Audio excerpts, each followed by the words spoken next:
stand for the Australian National Anthem.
Tonight we're girt by Yarra and feeling good about it too. The jewel in the sporting crown, of course, the finals in Melbourne of the AFL, and two outstanding teams going at it tonight, Hawthorn and Collingwood. Collingwood defeated the Hawks by 3 points in last season's preliminary final. Cloak and Dawes both put at 3 goals. Jordan Lewis, who kicked 5 against Collingwood in round 17, is out. Things are swinging back Collingwood's way. Nick, it'll be your call as the visitor. And the call, Charles is the call. And it is a tail. Michael Malthouse with us tonight. Any final thoughts, Beck? Dennis, I suspect that Hawthorn will just get the money, but with those 3 players pulling out, left footers, all take the ball into the forward line very, very well. It's going to put more pressure now on Hawthorn. Wouldn't surprise that Collingwood win it, but I just think the Hawks have got great form, and they've had 2 good wins against Collingwood this year. The Pies to win, they have to break inside the front 50 a lot more times than what they have in the past, and put real pressure back on the Hawthorn defence. Tommy, what's your take? Ben Sinclair comes into this side. He wasn't in the side announced on Thursday night and comes straight into the team. Alan Didak remains as a sub. Oh, there'll be plenty of speculation as to why, but I get the feeling that Alan Didak, that's his role. His role is to be a sub player who come on and contribute when required. And he did last week, didn't he? I mean, some of those players, you've given him a bit of a kickstart. He comes on when everyone's a bit tired. He can be dynamic. Not every player is cut out for that, of course. No, but I'm 100% with Lee. I think he's one of the few players in the competition who can just bring it on and really contribute when required. No Jordan Lewis. What do you make of that? Yeah, that's significant. I think as much as anything, when these two sides played in round 17, there was such fluent transition of play with left footers, and Jordan Lewis, one of those. Clinton Young's another massive out for mine with regards to the Hawks, and we see 2 of them, and Brent Guerra, obviously another left footer there. So structurally, that's really significant. I think the conditions have also starting to play in Collingwood's favour. I still think the Hawks, but it's going to be a very, very good game for What about round 17, Lee? I mean, the football of the Hawks that day was hot, wasn't it? That was the best individual game I've seen any team play. Collingwood weren't that bad that day. Hawthorn were magnificent, so they were in good form in round 17. Umpires tonight, Nichols, Meredith and McInerney. And we're set to go. Maxwell and Bruce. Roughhead joins in the tag team. There's a bit of aggro. Both Collingwood, I think, are instigating the aggro a bit. There's the bounce. Old habits die hard. Out of the centre, Mitchell kicks it down towards half forward. Luckily, it went in that direction. It was a crowd dispersal bomb. After it goes O'Brien. Backing out of the pack was Maxwell. Charging in there was Dawes. Ball rolled free, or rather it was Beams who charged in. Willingham goes back to Pendlebury, kicks it out towards the wing. Awkward bouncing ball. Stratton did well, got it forward. Hodge hand passes back inside the centre square. Burgoyne, little chip pass taken by Smith, wants to go, sweeps a hand pass out wide. Xavier Ellis back in the team, goes short and finds Rioli. It's chaos across half forward, and now Rioli with a chance to kick a goal. Well, Dennis, there was plenty of niggle there early on in the piece. Not really needed. The Hawks settled well. This is what we saw before the game. Buddy Franklin released himself from that and got himself involved in the play. He sure was trying to rough up Xavier Ellis. He got on the end of the ball and delivered the ball into Surioli. So strong, positive start from Hawthorn. Yeah, they were certainly hyped up to go, Collingwood, no doubt about that, but Hawthorn are the one who are going to have the first shot. Okay, Cyril then, from about 30 metres out, gently caresses this one, but wide of the mark. That was a 2 or 3 step run in, wasn't it, really? He just didn't really run in and positively kick the ball firmly. I mean, that was a tension kick to me. He just a little bit nervous still, as players would be. Didn't go and kick through the footy. So the captain, who Lee talked about before the match, bangs the ball out wide. Good mark to Jolly. Sort of fended off Hale, and here's Shaw. What a key factor Shaw's going to be tonight. Speaking of key factors, Cloak's got it now. Well, not a good kick. He torpedoed the ball straight to Hodge. So the captain's up and about early. Suckling, what a weapon he has. Gunston at centre wing. Thought he came of age actually in round 17 against Collingwood. That day he was magnificent. His clean hands and a bit of a wrestle off the ball at centre half forward. There's plenty of aggro early. It's Franklin and is it Tarrant again? Yep. And anybody, I think. So Rioli kicks to the pocket. It's almost like they're inviting Buddy to throw one then. Buddy knowing what the consequences would be. Tarrant was quite prepared, I think, to shape up and have one with him at the start. It'd be a sacrifice if I don't play in the finals, but if Buddy doesn't play, wow. Well, there are some players, Bruce, who you don't want to rough up because they start to rise to the occasion. I reckon Franklin's one of those sort of players. We're about to find out. Jolly taps it down. Hale knocks it goalward. Rough head, worked off the football. Well played by Brown. Came back to Swan. Swan the high ball, short of the wing. Cloak had it punched away. 5 goals last week. Arriving quickly as Murphy. And he pushes the ball across the boundary line. So a throw-in at the interchange gates. Good morale booster for Sean Makers. The first test of strength against Cloak in the body, and he held his ground, made the spoil. Buddy, they got a clean break back there, he and Tarrant. Wide of the pack, Mitchell, bit of a fumble, and again sold himself into trouble, good enough to get out. Forward of the wing, kicks it down towards the attacking 50. Up in front was Roughhead, spilt to the ground. Now a chance for Whitecross, got boots the ball, he got it from Gunston. It was touched off the boot and floats out of bounds on the full. Boys, very hot ball down here. There's a lot of atmosphere. The crowd is very loud, and you can see the players, even Sam Mitchell, the very uncharacteristic fumble. It's a lot of pressure around the contest. So Jolly gets over the top of Hale, and then Roughhead with that strong body, and Saul hooking, and a behind. So a couple of misses for the Hawks. Just thinking, have you ever seen Buddy, anyone gone to him physically like that before? I can't remember that happening. I mean, Tarrant's actually gone to him twice and provoked him, really, in a way that we rarely see, if ever.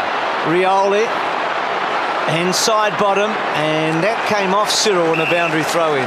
The other side to that, Bruce, is I don't think I can recall Tarrant being the aggressor too often as a key defender. So some players it comes really naturally to. I don't think it necessarily comes naturally to Tarrant. Is it premeditated? Without a doubt. Lee laughing. So Pendlebury's quick kick, so obviously it was premeditated. Behind the pack is Murphy, feeds it forward. Wonderful courage by Mitchell. Went down low, prepared to take anything that Thomas may offer, and he was taken high. Just at the moment, I think Collingwood have come out really high. They're going to Hawthorn man, but Hawthorn are getting the ball at the moment because their concentration's on the footy. Comes back to Gibson, but he might have had some experience in real life, I reckon, of a similar situation. Don't know. One bounce, Schoenmakers to the wing, kicks a searching ball inside the forward 50, off the shins of Brown, bounces across the boundary line, so they're sitting him down to cool off. Both sides playing defensive forward roles. Whitecross is the player down at the moment. This is old school by Collingwood. Looks like he's doing a defensive number on Nick Maxwell. Down the other end of the ground, it's Ben Sinclair on the very dangerous left foot in Grant Birchall. Doesn't look well. I don't know what he's done to himself here. It looked like maybe even a right knee might have buckled. Just whilst we're watching, Mickey Malthouse. Mickey, are you surprised at the attack on Franklin early, the physicalness against him? Yeah, it's just uncharacteristic. It's one of the things that what Collingwood have done in the past is just try to concentrate on winning that first ball, getting the forward line, settle it down a bit. But there is certainly a lot of aggression towards players that they think they may upset, and perhaps they have done that. Well, here's a massive blow here to Hawthorn with Whitecross coming off the ground. And the thing with Franklin, he's such a unique player, isn't he? I mean, he's almost worth the effort sometimes. There's the bounce. Charging in was Shaw. High tackle. It'll be a free kick to the Hawks. And again, Franklin back on the ground immediately is confronted. Up comes Hodge with the footy. Whitecross goes down the race. Bit to keep you up to date with here. So Hodge, who in his comeback game this season, he only played prior to this one 8 games for the season, dogged by injury, kicked 5 goals. Often talk about the captain's goal. Well, he happens to be the captain, but they've had a couple of shots, Hawthorn, and kicked a couple of behinds. I mean, they've dominated this first few minutes of the game, but yet to get a goal on the board. So this is a critical shot. Game number 204. That comeback game against the Bombers in round 18, and this one veers wildly to the left and goes through for a minor score. And you're down on ground level, Tom. We're taking the wind's just going to blow the ball all over the place tonight. Very windy down there. Yeah, very swirly. Temperature's starting to drop. A little bit of rain down there as well. And you felt, I did anyway, Tom, that the scoring end would be the right of screen the city, and you felt like the breeze was blowing to the right, so Hawthorn doing the attacking into the breeze, if any. That's could have been marked, wasn't by Stratton. Thomas in close, side bottoms kick. So this is where Collingwood haven't been able to get the ball past, really. They've got it to about the 50, and that's about it.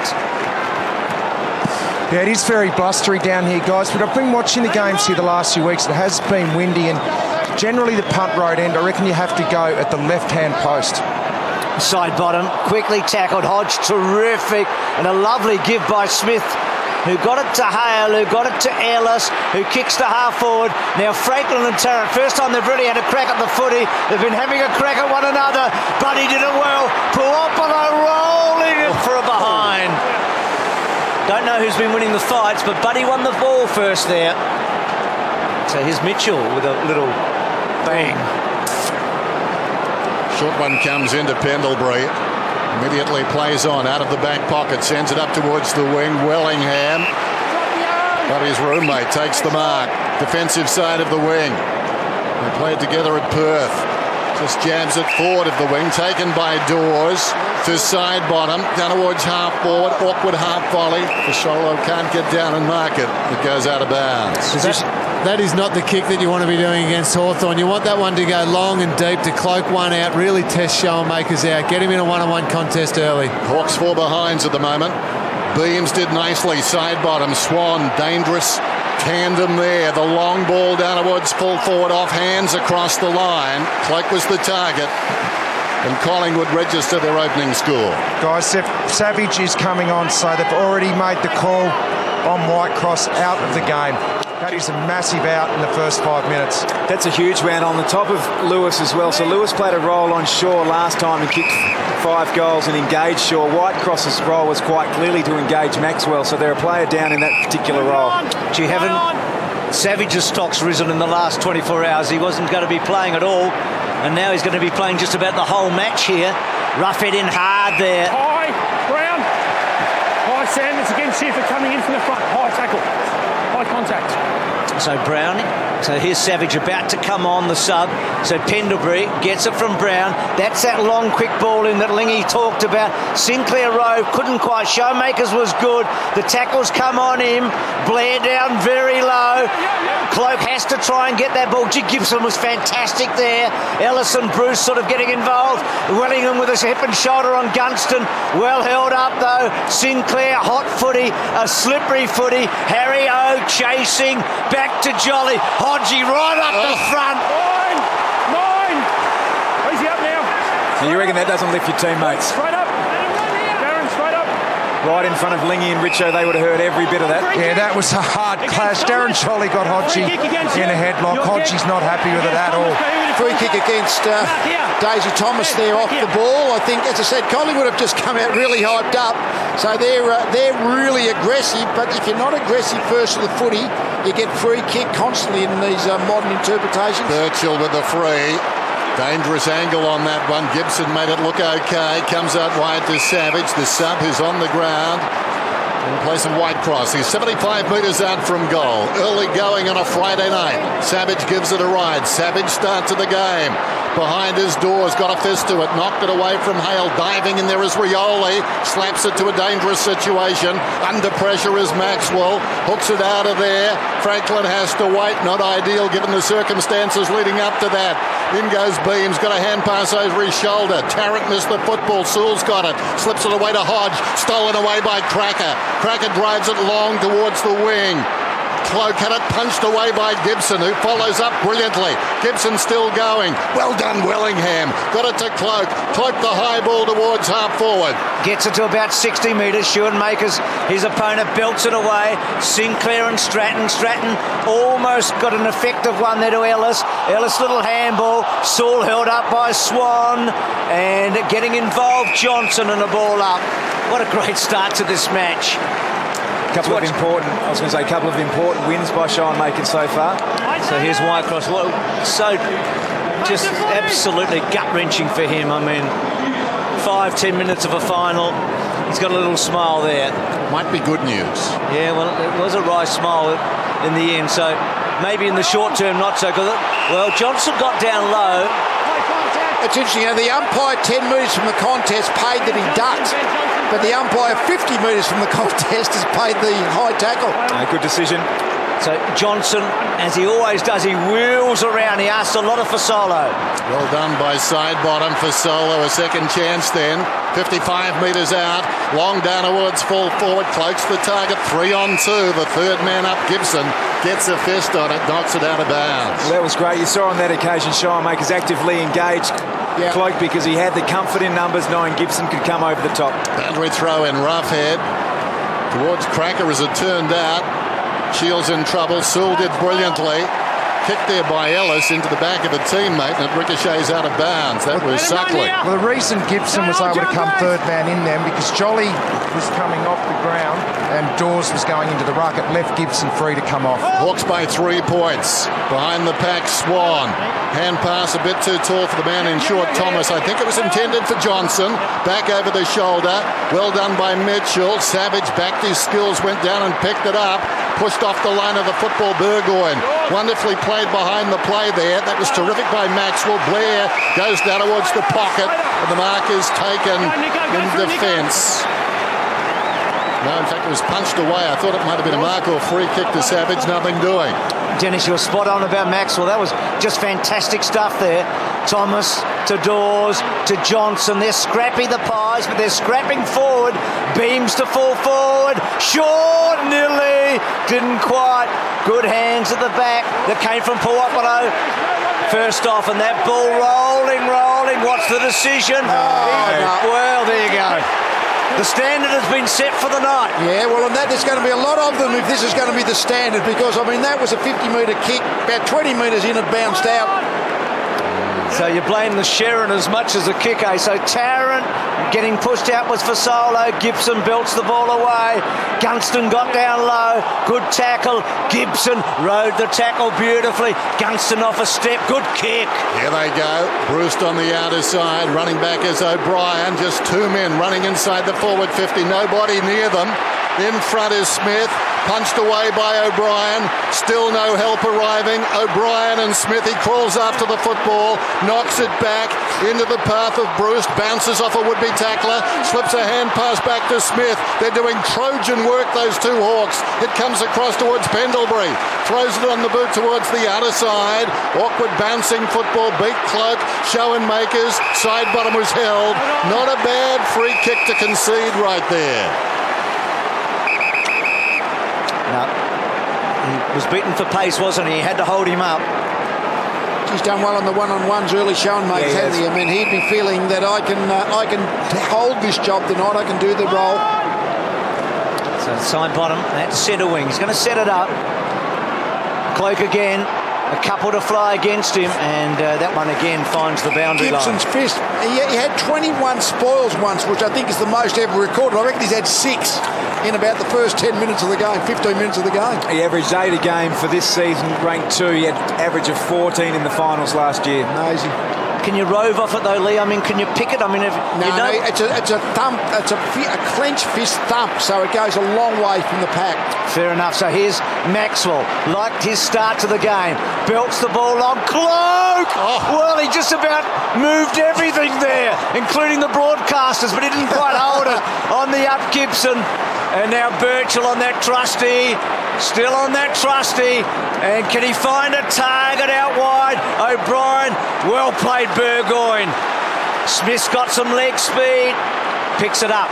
That's a race again then. Smith, just 2 men, no 4 men now, back inside the 50, goes for the centre, looking for a good bounce for Franklin. Franklin wants a kick, it wasn't there, coming through Maxwell, got a hand pass away, terrific bump to clear a passage for Sewell by Hodge. He's tackled by Reid, down he goes, Brown jumps on top, whistle. Let's go down to Doc Larkins from our Saturday night team. Yeah, good evening, guys. Look, that White Cross hit right knee injury. It looks like it's probably an ACL tear. Just a simple landing. The knee gave way out of the 5-minute mark, first quarter. And he knows his business, the Doc. Sewell hurriedly down towards full forward. This could roll on. Live ball arriving quickly. Rioli scuffed it. O'Brien in the goal square. Goes looking for Thomas. Outnumbered is Bruce. Generally, this hasn't worried the Hawks, particularly in that pocket. 2 on 3. Rioli came out backwards. In there is Turvey. Still Rioli. Somebody hit him with a hammer. It's close to the boundary line. Picked up now by Wellingham. Across it comes to Hodge. Finds a way through and kicks a goal. Oh, how about that? The skipper. Lee spoke of him. And there it is in gold and brown. Great call. Has there been a harder-earned first goal in any match you've ever seen? Have a look at this jump down the other end. He didn't mark it, but how spectacular was that? Yeah, split the pack. That's what would please Nathan Buckley about that, really launching at the footy. And here's Suriel. He's had a bit of a nervous start, Lee, I reckon, with the shot on goal. And always pick it up if you get a chance, but this is just a fantastic finish. Again, they just need to get this first goal on the scoreboard. Amazing, isn't it? How a player wills himself to the footy. Just some players do it, and Hodge is one of them. And Rioli helped strip that footy there. About the 5th effort, wasn't it? 6th effort. It was just a magnificent burst of football. So hard a goal. Let's see if it opens up slightly. It was a low-scoring prelim final, remember, but it was as good as it gets. Jolly had a little fumble. Collingwood going forward. Gibson and Burgoyne have been good down the back. Burgoyne's smother was so important there on Cracker. Bouncing ball favours the Pies. They've got a bit of time. Beams took a long time and then was flattened after he kicked it. Cloak's taking not 1, not 2, but 3 every time he flies. Geez, that was a great hit by the Hawks skipper, Luke Hodge, on Beams. That's the sort of aggression you want to see. None of this sort of roughing up before a game. You want to see your captain drive a player who's a prolific ball winner into the ground like that. It really affected the kick too, didn't it? Jolly goes up and wins it down decisively. Whirling him across the shoulder. Is it good? It's tight. He's kicked a wonderful goal. Jared Whirlingham. Well, I reckon the midfielders, and he's one of them, he's on the periphery. For Collingwood tonight, they've got to get some goals. You feel like, certainly Swan and Pendlebury and Thomas, you want some goals from the mid tonight. You've seen the battle that Cloak's got every time the ball comes in high. He's going to be marked up by not one but a couple. So those crumbing goals tonight are going to be vital for Collingwood. So important. Just got a bit of space, Wellingham. I mean, you'd be thinking if you were Alistair Clarkson, how did he get 5 metres clear at that stoppage? Somehow or other there was a Hawthorn defender who was covering space and not covering the opponent's body. So Jolly and Pendlebury. Pendlebury's long ball forward. Dawes and Gibson. Well done, Sinclair. Dawes' little give to Blair and a lovely little kick to side bottom, who may be within range here. Another of those midfielders that you feel like I've got to kick goals, and he goes short to Sinclair. The late inclusion for Payne tonight. First final for Sinclair. He started the game on Birchall playing that defensive forward role. Clearly one of Nathan Buckley's favourite players, the way he really attacks the game. What he'd be saying to himself is, what's the wind going to do to the flight of this ball? When you're unsure, just aim for the middle. Aim for the spot behind the middle and just ignore the wind, because it blows everywhere here at the MCG. Let's see how he goes, Lee. It's a good kick. It's a good kick. Wow. He went straight for the middle and put it through the middle, and Collingwood are in front. And Dennis, right now, Nathan Buckley's thinking, that was a good move. Payne out, Sinclair in. I think you're right, Bruce. Maybe roughing them up wasn't a bad move either. Chew with it, yeah. It's been It's been certainly a very determined approach by Collingwood, hasn't it? So much energy from both sides. A lot of it wasted, but gee, it's good to watch.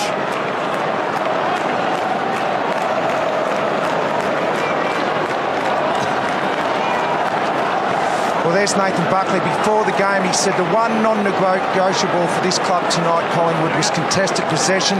They're winning 60% of their ball in the contested variety at the moment. During the year, it's only about 40%. It really goes up a notch. Ellis moves it about 5 metres. Beams grabs it back over the shoulder, kicks down towards half forward. Awkward bounce for Stratton, taken by side bottom. Wheels around, kicks it down towards full forward. Trapped down there by Cloak. Look at the strength of the man. Now a chance for Cracker. And the ball goes out of bounds. Just a couple of the setups. Collingwood have actually tried Heath Shaw in the wing. I think sometimes he gets tagged as a back six, so he's, as he does occasionally, playing up in the wing. Boundary throw in. Rucks go at it. Jolly down behind with intent. Mitchell lurking there though. Not a good kick from Suckling. Getting a hand on it. Hodge in the opposite direction. Sheer class Pendlebury. Beams across his shoulder. Pulls it back towards the kick-off line. Wonderful courage down there from two Hawks. Through the legs of Shields. Taken by Cracker. Has it got the carry? I don't think so. Fisted back towards the line by Ellis.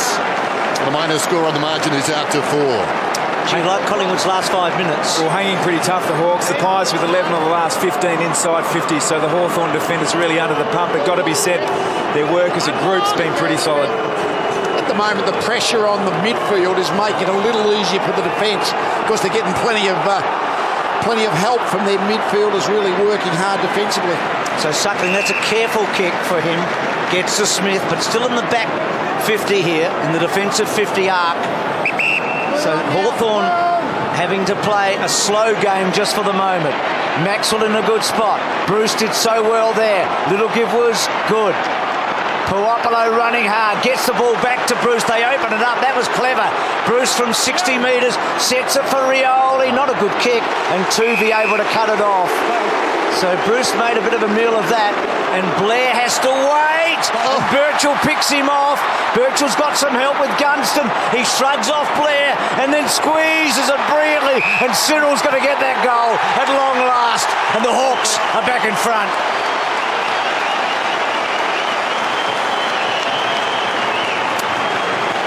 Well, real contrast, isn't there, on the forward lines? Long ball in for Cloak. And it's all back leading by Hawthorn at the moment, storming back inside that 50, pushing up the ground, obviously under some pressure in defence. They had to do that, but when they go forward, they're trying to get in behind the defence, leading back. You saw Rioli there. Had the kick had more carry, it was a good kick. Look, we all really love Birchall for his offensive work from half-back, but that's just denying the opposition an outlet. Hawthorn really good at that. Attacked the body, affected the spot, and then had the composure to hit your target. That was terrific. Hawks by 2 points then. Over the top, Hale won it down in the opposite direction, side bottom. Spilt across towards Pendlebury. Only as far as Stratton takes them on, backs himself. Runs through the centre square, goes down towards half forward. Roughhead was high. Franklin wins the ball on the ground. Gave it across towards a teammate, and Bruce comes back to him. Play on's the call. Roughhead went down. Bruce goes and gets the goal. Well, the Collingwood fans, I think, feel like it was incorrect disposal by Roughhead. I think that's a pure interpretation of did he have prior opportunity. I mean, we'll have a look when Roughhead gets the ball in his hands. It gets it here, one step tackle. Sometimes that's going to be a free kick. It's about a 50-50 decision that went Hawthorn's way. That's the way I look at that. I think you're allowed to boo when you get one of those against you, though. He took a couple of steps. Yeah, he might have been half a step into prior opportunity, Dennis. Well, you're allowed to boo is all I'm saying, Lee. No, I think that's fair enough. I think we just saw Bucks boo then, to be honest, don't you? Remember the Rioli free kick against Geelong about a month ago? It's about a step less than that. So a good burst for Hawthorn, a couple of goals in a minute. These centre clearances so important. Mitch had it for a long time. Ellis getting a bit of it early. Got it from Hale. Kicks to centre half forward. Rioli so important. And Gunston just rolls it against the post. So Cyril, who did start with a pretty ordinary shot on goal, suddenly is in everything in the forward 50. Just rushed himself, Gunston. I mean, with the pressure on, you expect you're going to get tackled every time you get the football, but you still got to be able to control that urge to do it quickly, just to get balance still. O'Brien with the long ball. In the back. Jolly's getting a free kick against Hale. Gunston doesn't miss too often. 33 goals for the season there. Open goal beckoned, he missed it. Missed opportunities will play a big part tonight. Ellis to Murphy, goes along the line to Stratton. Releases Franklin. Little chip down towards half forward, ill-directed, and the mark is taken down there by Tuvey. Tuvey puts Franklin back in the frame. Stiff arms, beams, kicks towards full forward. Not sure he looked. Loose ball, they're trying to get it in quickly. Back goes Swan to Reid under pressure. That pressure is great. They've been outnumbered a lot. That ball close to the boundary line. Smith has got the speed. Johnson working at him, chipping away. Puopolo saw O'Brien coming, lost the handle. In goes Blair. Blair takes him down. There's a Blair in there. And the umpire is going to award a free kick to Blair. No legal disposal, Paul. You took the tackle on. That would be a main event in quite a few stadiums, that one. Not bulky, but feisty. The World Flightweight title of the world, just about. Gee, they were both out at work, though. So good result for the Pies here. They can't afford another goal late in this opening term. Hawthorn with most of the scoring shots for Solo. It was a high ball. He did well for Solo. To Dawes. Dawes rode it okay. Thomas normally constructive. Just belts the ball forward. Shaw. Birchall was good. Shaw was even better. Sinclair. It's coming back. But too late. How good was Heath Shaw there? He rode that bump. The Hawks defenders have been really good under pressure. This was a patch where Collingwood had 11 of 15 inside 50s. Josh Gibson doing what he does best, and the end result has been the Hawks be able to wrestle momentum back and put some scoreboard pressure on. Suckling a high ball in the direction of Hale. Dawes has got it, in trouble. Oh, gee. Head down, trying to get through that pack was Hodge. They battle on off the ball. You can see a bit going on. Meantime, kick forward by Shields out towards the boundary, and it goes out at the interchange gates. Under 2 minutes to quarter time. Gee, it's gone fast. Time flies when you're having that proverbial good time. This has been engaging footy. One down by Roughhead, taken by Sewell, touched off the boot. It goes out of bounds. Now, truly happens there, Lee. If it goes out of bounds after it's touched, can it be deliberate? Yeah, I think if it's touched, I think it's neutral ball no matter what happens, I think, Dennis. All right. She was a hard hit on Shaw by Birchall. Birchall's had a real impact in this opening term, and he sucked it in for a while, Shaw. In fact, he's coming off now, Heath Shaw. That really hurt him, that hit. Yeah, boys, you see Heath Shaw coming off. He's been moved from the wing down forward. They can't really find a position for him. Liam Shields has gone to him, doing a really good job on him. He's only had the 2 touches. They're trying to get him into the game. He looks a little bit sore there on the bench. Yeah, no doubt about that. Those ribs, though. Bruce, quick kick around the body. Dangerous ball forward. Waiting was Puopolo. Franklin did very well, and Puopolo misses. Well, not a hard one, to be truthful. He's had a couple of shots in the opening term. So here's the Shaw bump again. Have a look at Birchall. Hard. Absolutely perfect. Lined it up from a long way out. Not to say there was any real malice in it, but he's had a terrific first quarter, Grant Birchall. At both ends, eh? Absolutely. So Collingwood, not just hanging on, it's a long way to go, and they're playing okay. Wellingham, good mark, but they do need to hang on in the next minute, you feel, or create something themselves. What an arm wrestle this has been. Their field kicking's been poor, Collingwood. Gibson cuts it off. Hodge in the centre. He kicked the opening goal. Swings the footy to Sewell. Sewell likes to bang long. Off a step. Where's Buddy? He's waiting. Can he get a crack at it? Franklin, he does. Gives off to Savage. Savage! Oh, gee. The subs have had a good first quarter. Oh, wow.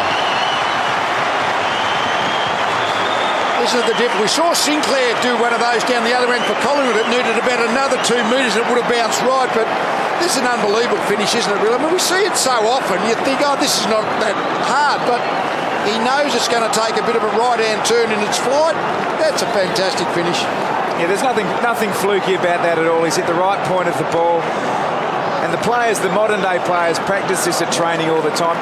And it's not the training time where it's a bit of layering at the end of the session. It's actually part of what they do in their core sessions, and that's an unbelievable goal momentum with the Hawks. They look dangerous forward, Hawthorn, do they? They just look like they've got so much different options in their forward half. Yep. Rucks go at it again, one down by Jolly. Ellis trapped it, goes back after it, crashing the pack was Wellingham.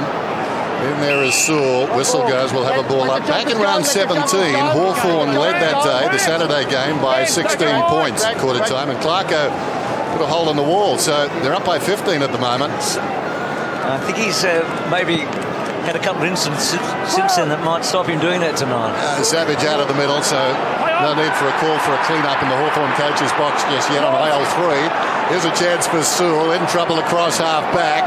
Pendlebury gave a hand pass to Shaw, who seems okay. In trouble, Beams had it a long time. Knocked away from Dawes. Well done by Dawes on the way down. Gave it to Jolly. Kicks inside the forward 50. 13 seconds to go. Picked up by Murphy. Scrambles it. Rough head. Gave it across to Mitchell. Mitchell kicks it short of the wing. Tuvey goes up. We're down to 5. Fuopolo's got it. And that should do it. Quarter time.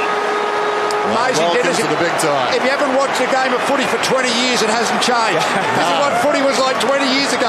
Forward footy, hard to get a kick. Goes back to basics sometimes when the stakes are highest, doesn't it? 4-6 to 2-3. Hawthorn stealing themselves there like a very good team. They fell off the pace. Collingwood were coming, but then Hawthorn regained the ascendancy. So quarter time in the first qualifying final. Hawthorn and Collingwood. It's the Hawks by 15. Contemplating a comeback, but he's had 5 possessions so far. Hawthorn lead it by 15, 4-6 to 2-3. Matthew Richardson and Cameron Ling have been watching keenly. Certainly have. It is such an entertaining battle down here. We just heard Lee talk about old-fashioned footy. There's been plenty of big hits already. There's a couple of sore players. No space at all. No uncontested marks. Lingy, how have you seen it? You played plenty of finals. Oh, it's fantastic, Richo. A real contested game. And Mark Thompson first said to me when I walked into the Geelong Footy Club, you've got to be able to win the ball in a contest because that's what finals footy is all about. And that's what we're seeing tonight. Just contested ball after contested ball. And it's the team that gets on top in that area that's going to win this game. Scott Pendlebury, 10 possessions. He's just a Rolls Royce. He keeps on rolling on, acquiring the football. And Brad Sewell, who's been terrific for the last couple of months now in this season, has 8 to lead the Hawks. Sam Mitchell has 7.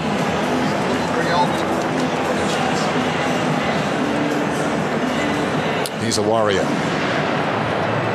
Interesting positioning there. Hawthorn will push Rioli deep forward and made Harry O'Brien play full back. I don't think he's comfortable back there, so that'll be an interesting little duel to watch. Another night at the Oval Office, and away we go. The Rucks go at it, reaching over the top, knocked down by Hale, socket forward by Pendlebury. Well played by Blair. A bit too slick though. Fuopolo knocks it forward in the opposite direction. Tarrant. Blair is run down. Hale dives in with courage. Fuopolo, Pendlebury. Pendlebury was taken high in there. No free kick. And the umpire will ball it up. Just on the screen there you see Roughhead fell Dawes behind the play. Given what happened to Steve Johnson, that will get looked at, I reckon. Yep. So Saul, just with strength there, able to get a handball away. Franklin just had it cut off by Shaw, who's gone back onto the wing. Shields picking him up. Puopolo tackled left and right by Johnson and Blair. And that ball now in dispute. Still not quite coming out. Blair does squeeze it out. Still at 50 though. Murphy couldn't quite, got a push in the back. No free kick. Pendlebury very good there getting it from Wellingham and then building the ball along the line. Gibson, such a good opening term. Mitchell had 5 clearances in the first quarter. Puts it back to a dangerous position. O'Brien got left underneath it and Gunston kicks the goal. And Hawthorn slip away now.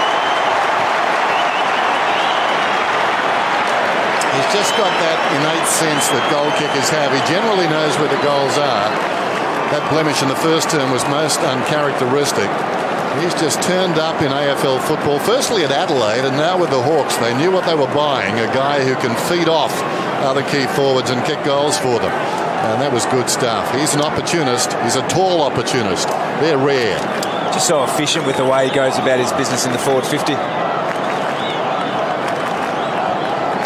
didn't come from a whole lot, and Mickey, suddenly the alarm bell's ringing a bit here. Yeah, it was almost the first quarter was so foreign to Collingwood. They've just got to get back to what they know best, and that's just winning the football and operating as a forward line the way it should and getting the ball in there. It's pretty simple football. Mitchell did brilliantly, goes back to Murphy. High ball inside the forward 50. Tarrant marks on his chest, plays on immediately. Comes out wide. Beams. He's had such a great season. Goes down towards half forward. Just standing off the pack. Stratton gets a chance. Had to leapfrog over a teammate, a bit like Timmy Watson. Feeds it forward. Gunston hurriedly onto the boot. Didn't look. Brown goes back and takes the mark. So Brown across half back for the Magpies, who now trail by 21 points. It's happened quickly. They controlled the middle stages of the opening term. Hodge brilliant. Got it down to Mitchell. Knew where the help was, I'd venture to say.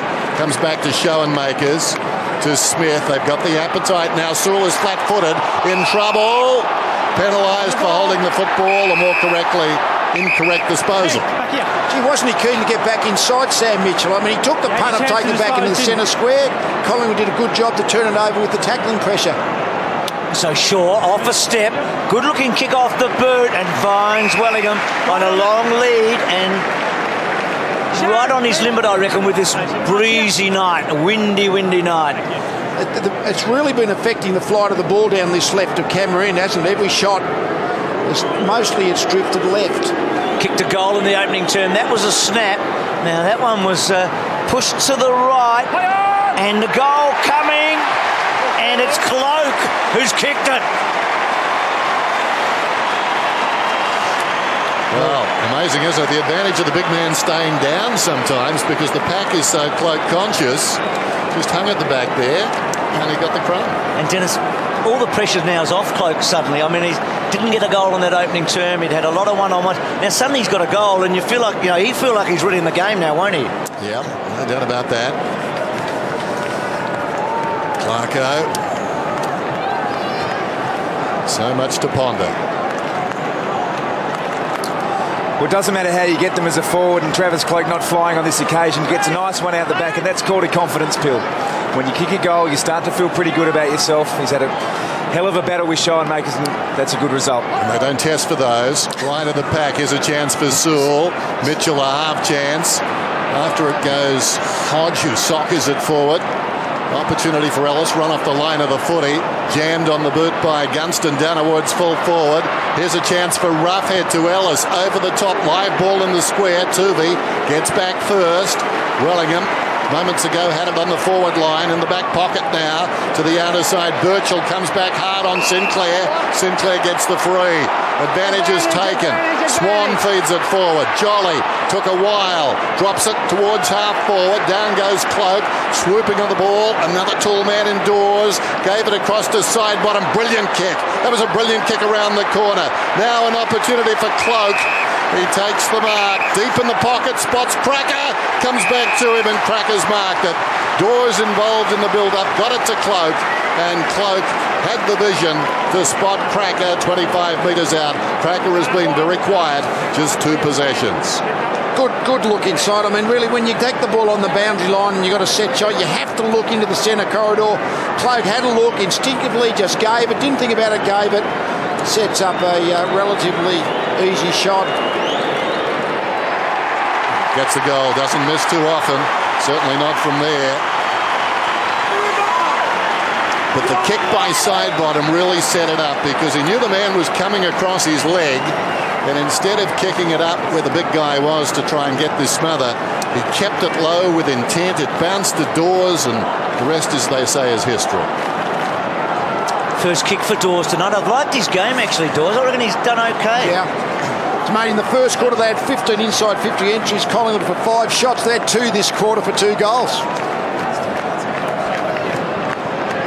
Hawthorn were forced to sub off Brendan Whitecross, as we know. It has been confirmed as an ACL, but you can see there he doesn't come through the interchange bench, and a lot of people thought that may have been the reason why he had to be subbed out of the game. The AFL has said the stretcher was out on the ground, so he didn't have to come through the interchange bench, all above board. Thanks for that, Lingy. That clears all of that up. So Collingwood with a couple of quick goals. And it's a good mark by Reid. And Dawes has played a role. We've talked a lot about him this week. 8 disposals in the opening quarter and a bit so far. Yeah, no, he's been good, hasn't he? You have to say he's come back and he's actually attacked the footy hard. Here he is in the front spot. Couldn't hold on to that one. Can he get a little tap away? Hodge has been so combative, which he is. Gibson, Dawes again, cut it off. And then Johnson paved the way through. Now this bouncing ball will be important. Birchall, Sinclair, feisty little Sinclair. Getting back Shields. Forced to kick in a hurry. Fasolo's a smart footballer. He'll want to do something clever, and he doesn't. He coughs it up. He was trying to create some magic forward. Ellis then out of defence, sends it towards the outer side from behind. Gunston couldn't complete the mark. Oh, well done. Wonderful use of the body by Maxwell. The skipper down towards half forward. In front, Ellis to Suckling. So dangerous when he's got the footy in his hand. Kicks it long, intended for Franklin. In front was Tarrant. Bruce loves this situation. Worked off the ball though. It was good defence by Tuvey. Swan gave it across to Reid. Reid with desperation lunges at Fuopolo. Swan's got the ball. Two of the heavyweights of the competition. Front up, Swan and Franklin. Cross comes Tarrant. They're trying to get into Franklin's mind, aren't they? Every time he gets near the ball, there's going to be a Collingwood jumper pushing into him. Trying to get into his ear there. Fascinating stuff. Savage, back to Saul, off a step, didn't get it far. Thomas, Beams, O'Brien. Gee, that's down the ground, is it? That was crude, wasn't it? Yep. Well, that's the first sign that we've seen.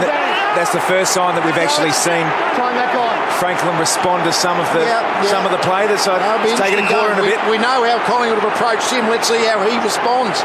Thomas short to Fasolo. And then Fasolo short again. They're mining the footy. They're protecting the ball well here, Collingwood. Side bottom. As we said earlier, we haven't seen Buddy attacked physically in the way that he has been tonight. Often in a footy match, that's for sure. He had some moments in the opening term, but he hasn't got a goal so far. Here's Fasolo. He has a remarkable record against the Pies, does Buddy. Short Fasolo. Thomas running hard.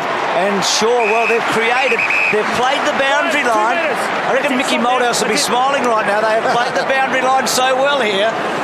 It's an important stat just down there. They've just denied Hawthorn the ball, so when Hawthorn play well, they win a lot of uncontested possession, control the tempo of the game with uncontested marks. Just can't get their hands on the footy at the moment. Okay, you told us about Sinclair, Lee. Same thing for sure here? Well, the wind's blowing all over the place down there. We'll just see if he can keep it on line.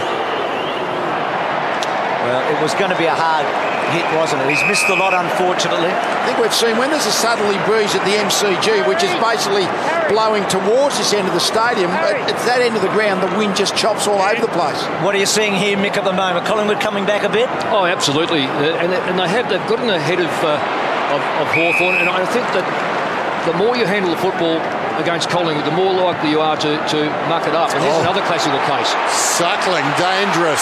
Swan, Cloak, two of their best players. Put that ball towards them at your peril. Swan's hit the post. He's hit the post. Oh, that was a dangerous kick to Gibson. Visions of Collingwood, I should say, at their very best is repeat inside 50s, keeping the ball inside their forward 50, high forward pressure. It looks like they've got that at the moment.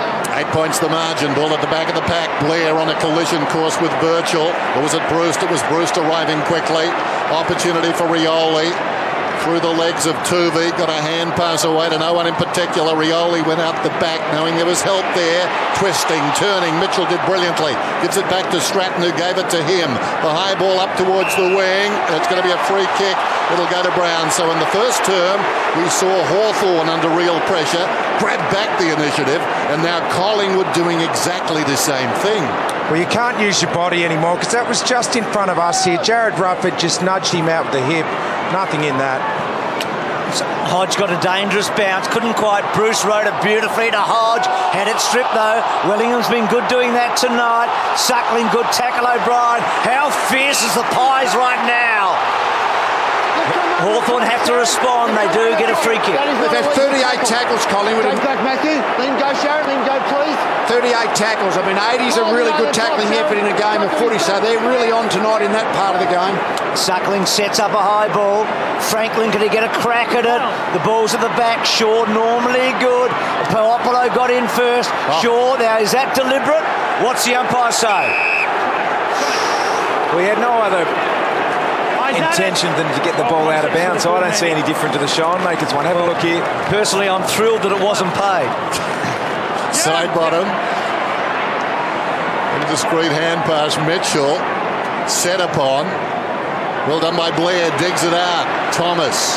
Beams. Beams hard against the boundary line. Not a particularly good kick, and Fasolo is pushed across the line. Dane Beams, 30 or more possessions in his last 8 games, 16 times for the season. What a breakout season. Lee? I tell you what, the harsher interpretation means players, though, have to kick the ball inside rather than towards the boundary. That's the good part of it. Savage belting the ball forward. Hale at the back was Brown. And that one belted away and a boundary throw in. Just explain up the other end there. Shields had the ball about 30 metres from the Hawthorn goal, and he really wanted to kick it wide, but he knew if I kicked it wide I could be pinged. That was the one that went back to Fasolo. So it's encouraging players to keep the ball in play. And sometimes it's the lesser of two evils. You've got to do it anyway, that's right. don't you? It's almost the principle of what you're trying to achieve by the harsh interpretation. Pendlebury held up, ball up. One of the other examples of Collingwood starting to arrest some momentum here. Just seeing, I think, Sam Mitchell getting some blood. Got a cut on the back of your head. And we saw him with a little blood nose, didn't we? A quarter time, Mitchell. He might come back with the headband. Watch out here. So you can see the cut there. He's been interesting again tonight, Mitchell. I mean, he's refused to get rid of the ball in a hurry at times, hasn't he? He keeps wanting to bring it back inside, and that was what created the turnover from one of Collingwood's couple of goals for this quarter. So sometimes you've got to be basic enough just to go down the line, take the pressure, keep the ball moving forward. But Hawthorn really want to bring the ball back inside. He's a wonderful player. Maybe the most underrated player in the competition. 12 possessions, just getting the blood off. Now there's going to be a free kick, and it's going Collingwood's way to be taken by Jolly. Winning that, Jolly's clearly on top of Hale in that main ruck role, clearly winning the hit-outs. Jolly then, up towards the wing, Cloak on a searching lead, wonderful mark. There's a bit of confidence coming into his game at the moment, Travis Cloak. Goes along the boundary, getting back is Murphy. Well, talking about confidence, a complete lack of it. Shaw comes across, will do the describing. But that's the type of niggle that I don't mind seeing at all. When you see a player who's clearly made the wrong decision, you get into it for a reason as opposed to just the roughing up for roughing up's sake. I like that. Most annoying when a player's in clear space, just punches the ball rather than getting 2 hands to the footy. They can't mark it if you get 2 hands to it. Tossed in, Jolly works against Hale. Burgoyne has been quiet, knocked it across towards Ellis. The high ball down towards half forward. Buddy's in front. Fisted away by Tarrant. Blair worked off the line of it. Burgoyne. Sock is off the ground. The most experienced player in terms of finals as far as the Hawks are concerned. Burgoyne comes to Savage from Bruce. Lines up and he's got his second. Long range goal from the man who was the late inclusion. The man who started as the sub. Writing a bit of history. Gee, what a bonus, eh? I mean, he's a good player. We know that. That's a massive bonus. Burgoyne has been quite... That was a good bit of play, though. I mean, that toe poke turned out to be the push forward that they needed. And almost... I know the ball's been in their forward 50 the last couple of minutes, but you feel like it's a little bit against the flow, that goal. Collingwood have been pressing hard. Shane Savage, first final. Gunston, first final, a goal. Savage, first final, 2 goals.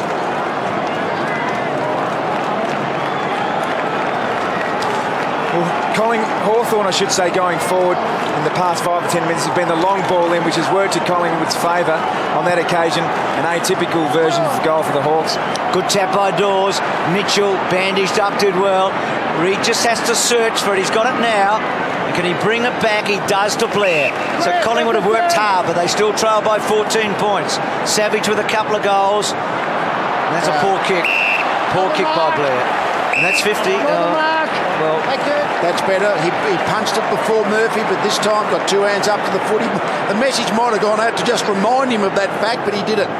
Must be hard for Murphy, just not a regular anymore, and big chance tonight. Guerra, of course, out, could play finals, could go right through to the grand final and play in it if he has a good night tonight. He's playing on Cracker. He's got the height on Cracker, but Cracker's really slippery at ground level, so he'd be a bit nervous. Those ground level balls in there. Gunston there with Savage, the two Hawks that hadn't played a final before tonight, both on the scoreboard. Beams. Down towards half forward. Pendlebury has really slowed down in this term. Just the one possession after 10 in the opener. Umpire calls for a ball up. And you really feel like Collingwood have had a good quarter, but it's 9 inside finished 50s to 4 Hawthorn's way, so they just were very productive from that first two in early in the quarter. Mitchell again, 14th possession, slips it away. Ellis goes down towards half forward. Franklin juggles the mark. Open goal square. He'll go inside if he loves these. Running back hard is Reid. Franklin spots the square, heads for it, but wide of the mark. Ellis was the player who was involved in driving that ball inside forward 50. He's been really good, hasn't played a lot for the Hawks this year, but between Ellis and Savage, they look the players who come into the game and settled pretty well. Played it well, Tarrant, too. He knew that he wanted to come inside, so he just led that side on the mark just to make it more difficult to get a few yards. Wide kick by Johnson, and there is Ellis, and he's had 8 kicks, Ellis, so far, and 11 disposals. Maxwell, clever little handball, but not a clever handball coming back, and Hawthorn go forward. Hodge, it's a post. That would have been something. So, again, a bit of a pattern from the first quarter. Hawthorn finished the first quarter off a lot better than Collingwood. Collingwood now have to stay really tough here. They cannot afford this margin to be much more. Hawthorn's had remarkable second quarters all year. They've basically led in nearly every match at half-time this year.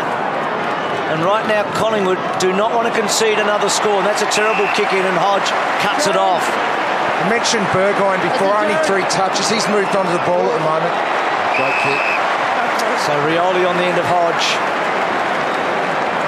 They're just so hard to go with for 30 minutes, Hawthorn. They just look like they've got more scoring power, more scoring options forward half. 14 scoring shots to 8. It's a fair indication of when the ball goes forward, there's just got a lot of players. Bruce, Rioli, Franklin hasn't turned it on yet tonight. But this has all come in from an errant kick in from full back, and Rioli's missed his 2 set shots. He's kicked a goal, he's done some good work, but that was another one that he should really have nailed. 17 points the difference then. The veteran, Ben Johnson, to himself, runs to the pocket. Reid is on, needs to pinpoint this one, ignores Reid, kicks to a contest. Hawthorn with plenty of numbers here. Birchall punches it clear. Pendlebury back into the pack doors, back to Pendlebury, slips it away to Blair. Blair kicks down beyond the wing, stretching with Shaw. Camped in front, Sewell. Very slick hand pass. Shields went to ground, and the ball trickles over the boundary. It's on again. Sewell and Shaw this time. We've spoken about confidence pills a few times tonight. Heath Shaw's had some angry pills, there's no doubt about that. Don King's on the phone. Beams hand passes across towards Shaw, and that's a rather Swan, and that's a lovely kick inside the forward 50, and the mark is taken by Willingham. He tries to cover for his fellow defenders, Gibson, but gee, he was a long way from Wellingham. The Hawthorn players got tied up in this push and shove a little bit. Look, there's 1, there's 2, there's 3. Yeah. All of a sudden, you're not in the play. Well, Surley was copping the worst of it, wasn't he? He was tossed in very quickly, and now Wellingham is the beneficiary. Puts it straight through the middle. He's got 2.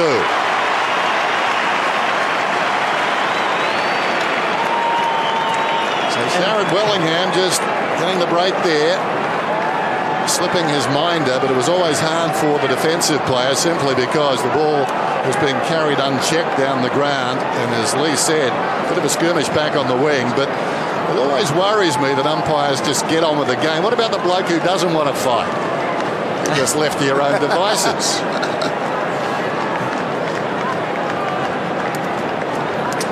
Nicky, they're getting value for money when they go inside 50, the Pies at the moment. Oh, absolutely. The Hawks do play off a bit. They're renowned for playing off, but that was a bit silly by Hawthorn. They had 3 players at 1, left Wellingham run from outside 50, inside 50. Hadn't kicked a goal, Wellingham, and his last 3 coming in. He's kicked 2 tonight. Swan belting forward. Oh, is that Shaw's mark? Ripped it off Cloak. Well, he's done a good job, Shields, on Shaw. They're trying to find a place where Shaw can really go to where he's more comfortable and where Shields is not so much. And I guess Shields didn't go back with him, but that was a great jump, wasn't it?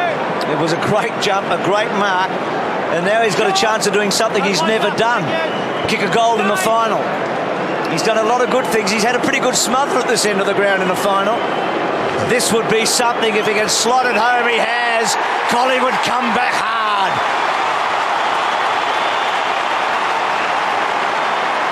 He's such a talented player, isn't he? Heath Shaw was a terrific mark. So he and Wellingham have kicked their last couple, come off the ground. The margin less than a goal now. Back to 5 points in the first qualifying final here at the MCG. 6 minutes out from half-time.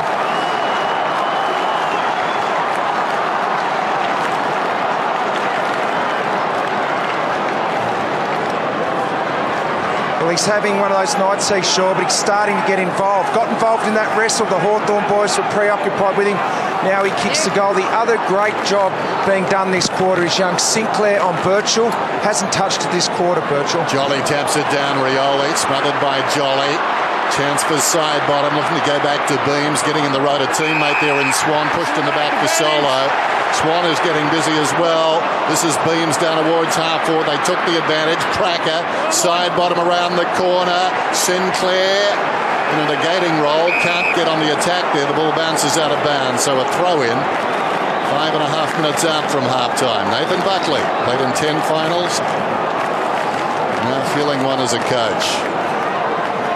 Thrown in. Jolly has been very good. Follows up Jolly. Cleared a path for anyone in his wake. Sewell's over the football. He's claimed immediately by Pendlebury. That ball's not coming out. The umpire is circling. Ball up. Making a genuine attempt. 4 goals from 7 inside 50 attacking thrust. They're getting really good value at the moment this quarter. Collingwood from fairly limited opportunities. Most other stats, 40 tackles. That's a good effort by Collingwood. The pressure's certainly on. Even now being able to hold the ball inside their forward 50 also. Jolly almost got the tap. Swan was roving it. And Jolly's having a real impact in this match. Swan, who missed a pretty easy shot on goal in this term, but he's looking lively. Jolly again. Beams busy as always. 16 times in his last 18 games he's had 30 disposals. That ball took a long time to get out. Pendlebury got a leg in there. That ball down low. Hawthorn, Smith, Franklin, no impact really, Buddy at the other end, but he's an imposing figure, we know that.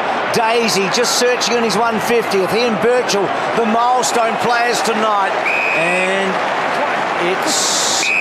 Bruce, you mentioned Dane Swan. Just the last few stoppages, he's really getting on the move, really being proactive. He's done it the last couple of centre bounces, starting to have an impact. Nobody knows him better than you, Lingy.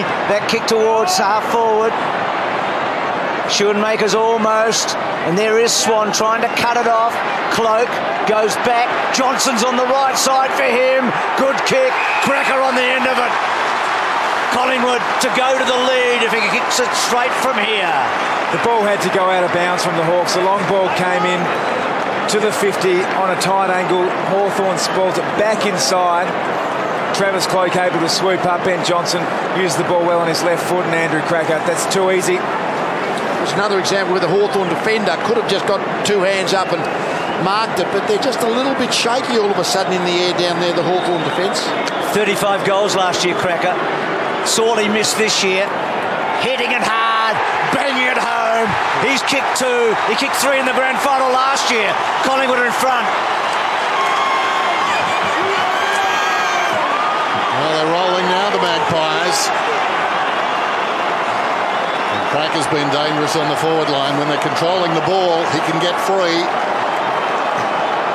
And coming off with great energy, storming off the ground, Cracker. Blair was going to. He lost the foot race, actually. Blair came off, so Cracker now has to do a Huey. Gee, that's Keane running off to get your message from the bench. Run back on.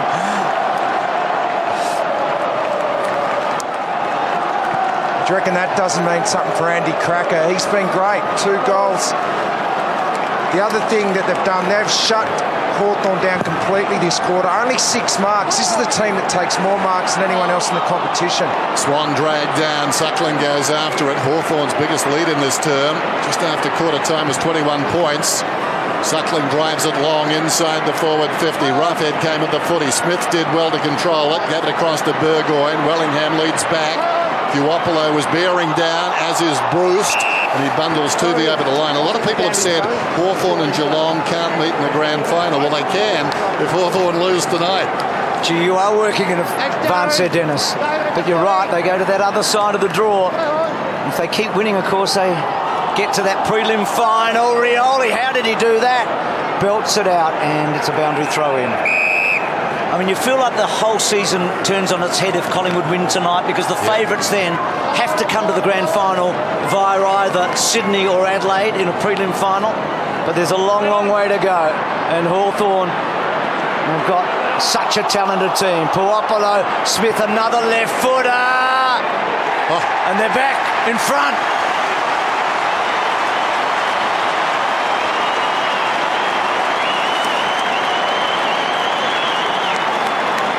Just can't afford, can you, a free player in the forward 50 like that? He's been dangerous too, Smith. He can gallop. Rangy, very handy player. And they're missing a few, of course, tonight. I mean, there's a bit of quality out for Hawthorn. You think back to 08, of course, in that grand final, decimated by injury on the day and still managed a grand final win. Just too much space, you see. Smith getting away. Harry O'Brien needed touch and feel when it's a contest like that, and that's just snuck in through. Yeah. Down a few players tonight, the Hawks. And under real pressure is Swan again, thanks to Jolly. Kicks it down towards half forward.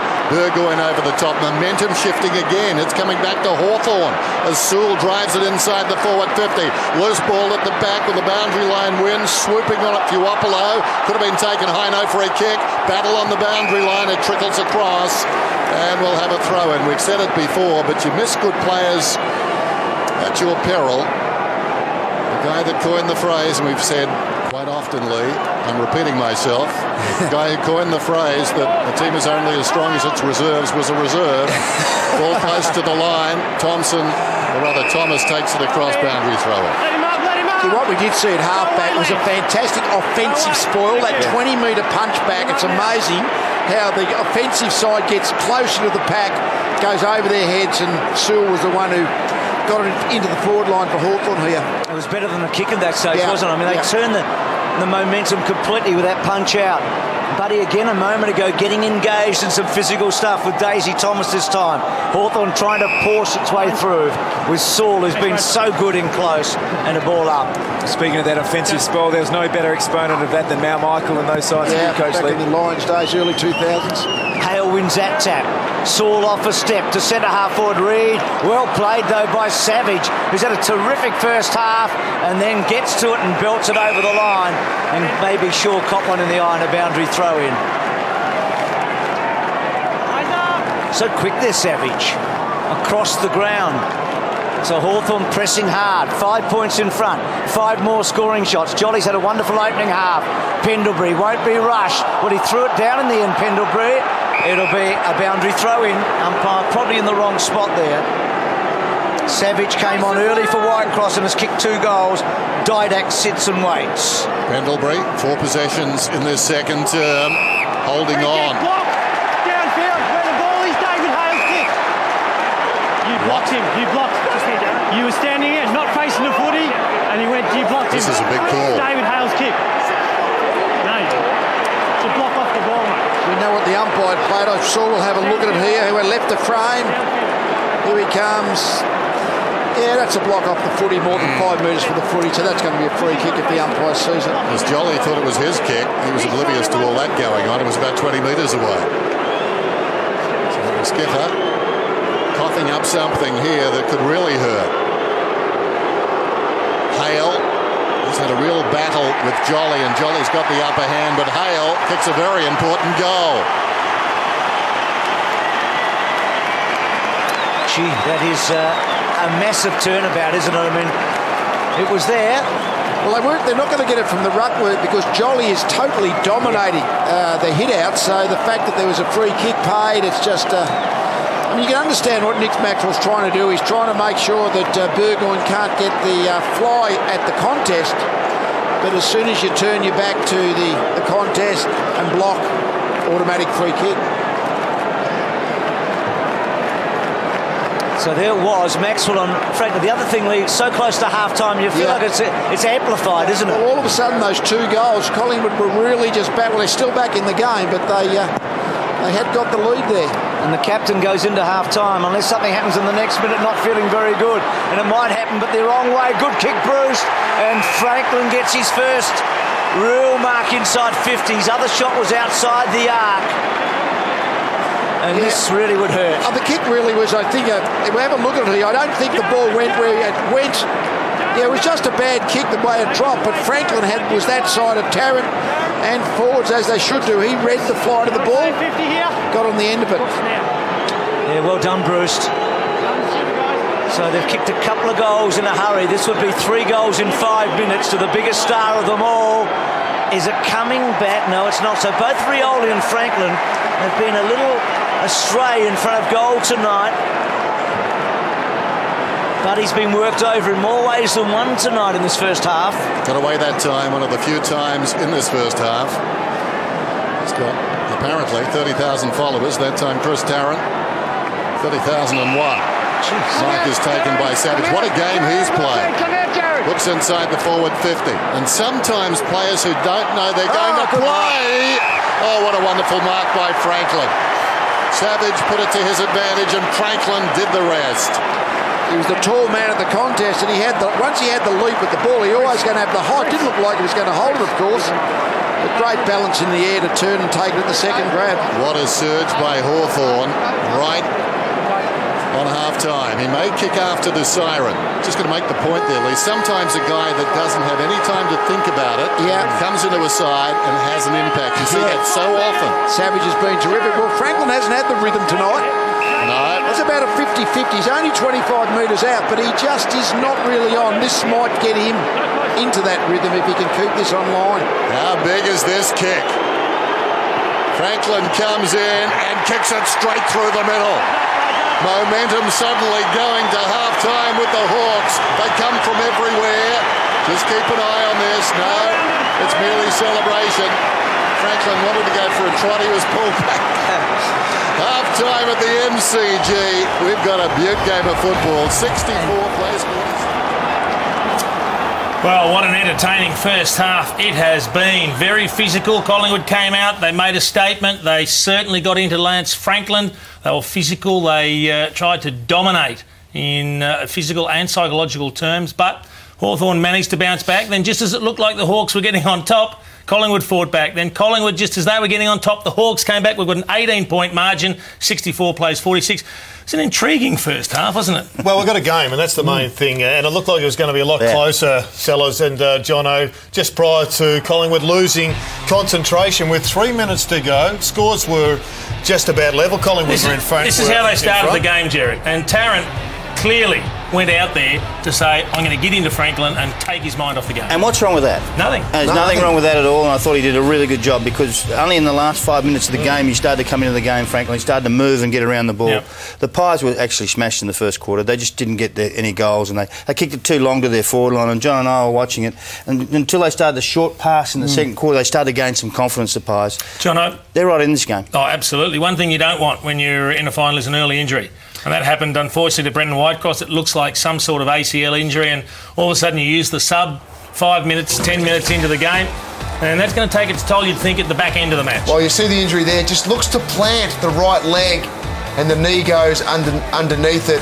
Dr. Peter Larkins is reporting that it is an ACL for Whitecross, so that's disappointing. That's the last thing you want to see, is that a player goes down in a big game for a big year for their club, and Whitecross has been fantastic for them all year. That said, his replacement has been superb. Savage has been, and it's almost been a blessing in disguise. But one thing that has always bugged me about this game, Jared, poor kicking for goal is poor football.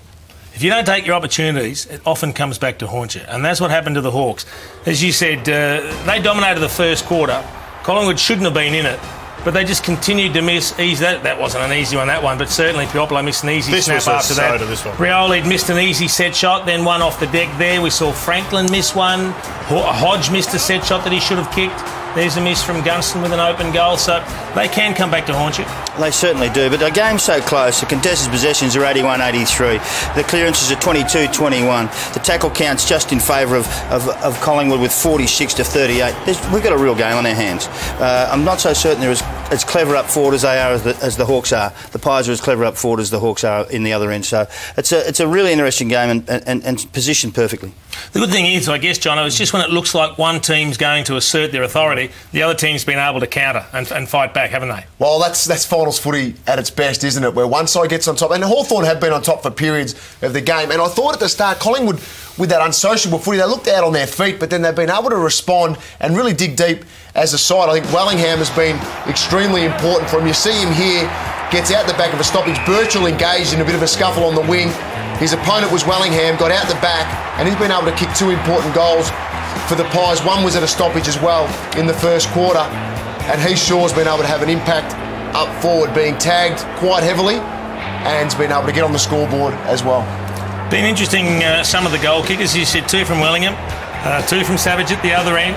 Crackers kicked a couple, Heath Shaw kicked one. The small forwards are the ones doing the damage in these conditions. Oh, the talls don't play a part in this. The wind's too high. Yep. Gibson and Stratton in the first quarter had 11 spoils in the back half on their own. I mean, it's easy because they kicked it so high and long to one bloke.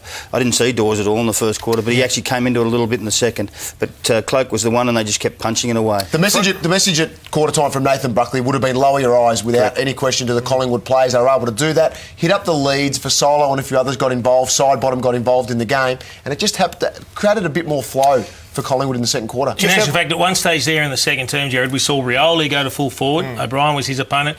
You nearly want to kick it to space as opposed to kicking to the packs, because every time one team's kicked it to packs, the other team's taken it away. Well, when Collingwood were long bombing, it just led into the hands of Hawthorn, and Gibson got it away. Just looking at the marks tally, Franklin's had 2, Cloak's had 3, mainly up the ground.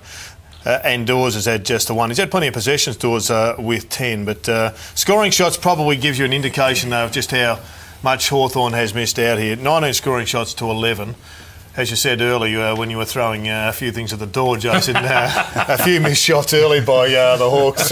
Probably. Don't laugh, Jason. No, fellas, I want to ask you: has there been a fundamental shift in the philosophy in terms of the interpretation of holding the ball? It seems the umpires now, as long as the ball comes out, they're happy. But if you've had a chance to get rid of the footy, we're not rewarding the tackle. We saw Roughhead and ended up in a Hawthorn goal. He got tackled from behind. I reckon it set sail for goal. He was lining them up. Harry O'Brien tackles him from behind. The ball spills free. Umpire just waves play on. I thought it was a good decision. I know I'm probably one out here. He had 1.5 steps. I mean, you are entitled to look up and make your mind, surely. Otherwise, you just got to get it hot potato. Jason, I don't even know why you talk about it. Why would you worry? Worry about what the players do. They make more mistakes than the umpires. I don't care about what they do. I think that the contest has been fantastic between the two sides running at it very hard. I haven't seen anyone jump out of the way. I've seen a truly good contest from people who want to do it. There's one side who has more skill at the moment, and that's Hawthorn, and they've squandered their chances, and that's the difference in the game. All right, Mark McClure wants to talk about finals footy. That's what we'll do on the other side of the break. Back shortly.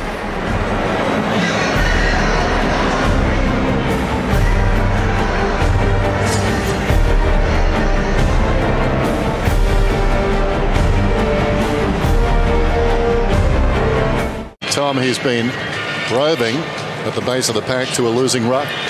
Yeah, I think Jolly's been the most influential big man on the ground. So, I mean, Sam Mitchell, the boys touched on it. He's just extraordinary at extracting the footy out of the contest and certainly gets the Hawks up and about. It's amazing, isn't it, how often we think wet hit-outs should lead to clearances, but like in so many games, Collingwood are dominating the hit-outs and Hawthorn are winning the clearances. Well, the second half starts as it did the first. Underway then. 64 players 46. With the MCG Mitchell immediately into the action. At the base of that, Pendlebury. Had 10 possessions in the opening term, Pendlebury. He went to half-time like Mitchell with 14. The two captains are on each other at the moment. Maxwell in defence, Hodges gone forward, partly to play that role on Maxwell, I suspect. Rioli won the tap down. Blair worked off the line of the footy. Pendlebury did well. Sinclair, Shaw on the burst, running down towards half forward. A tonic would be an early goal. Sends it in the direction of Cloak. In the back, surely. Did he pay the mark? He may have marked it. Not sure, but certainly it was in the back. Hang on, happening? Free kick back in the middle of the ground. Boys, free kick here off the ball to Buddy Franklin against Tarrant. Off the ball, okay. Travis can't believe it. Has no reason to know what the heck was going on. Lance on my mark, Not many people at the stadium would. Buddy immediately takes off. Talk about a break. He kicks inside the forward 50, bounces off the chest of Bruce. Loose ball. He tries to kick it forward. Tuvey turns around, chested by Bruce, and the umpire calls for it. Well, what a turn of fate right there. It was interesting because Franklin went into the centre. He went up onto the wing, actually, after Hodgie had gone down to protect him at the start of the quarter. And then it all broke loose, obviously, from there. Is that Hale? Oh, it is, I think. Hale's goal. He's got his second. Boy, is that a turnaround. You'd be absolutely livid at that. I mean, Cloak had the ball, whether it was a mark or a free kick, and Tarrant's still carrying on with this. I don't think the tactic works on a player like Lance Franklin. Well, I think getting in his head's fine, but giving away the free kick when you got a shot for goal down the other end, that's a shocker. So Maxwell did the same. Maxwell stopped. Let's have a look. We might see it. Top of screen. Are we seeing it or not? Where are we? Oh, no, this is... Yeah, that's a goal. The goal. Remember that Maxwell gave a free kick, also blocking Franklin earlier. Goal. So Buddy's been manhandled a lot tonight. He's kicked one himself late in that second quarter. Hale hadn't had a kick until late before half time, and now he's kicked 2 goals. And suddenly the Jolly Hale matchup looks a little different. Still winning the taps, but Hale's on the board and now gets a kick out of the centre square. Rough head front spot. Reed brave. Gunston doesn't miss often. Well, he's missed again tonight, so he's kicked one and missed a couple. And you feel like Collingwood right now really look a couple of rams at one another. They're locking horns, literally. So maybe Franklin now getting to Collingwood's mind space right now. O'Brien, deep in his own defensive area, kicks it up well short of the wing. Missing the ball was Murphy. Arriving quickly, Rioli. Side bottom stood his ground. Blair lays it off. Swan's got it. In trouble. That was a hand pass in hope. Jolly did well. Came at the football with conviction. Now it spills to Blair. Blair under pressure. Kicks beyond the wing. It bounces obligingly for Cloak. Tried to get it back towards the middle. Chopped off by Burgoyne. Good hand pass to Schoenmakers. Now he releases this guy, Stratton, who breaks away from the wing. Loves a dash. He kicks it down towards half forward. Juggled mark. Taken by Reed. It's a beauty. It was a good mark. 1-on-1 with Gunston. Good kick. Now side bottom could go here. The umpire's the only one close to him. Oh, you better kick it. He does. He was almost run down. Centre half forward. Front spot Thomas. Read it well, Thomas. Played it beautifully. Cloak, can he get that little kick in? He does. It's a goal. It took a little longer than he wanted it to happen, but he gets it. He's got 2. So Collingwood, just the 4 goal scorers. Hawthorn have got 8 of them. Cloak, Willingham and Cracker have got 6 of the 7 between them. But oh, what a difference that one free kick made in the middle of the ground. They're still in this match, though. Yep. Ellis nearly running down side bottom, couldn't quite. Cloak's up and about, though, isn't he?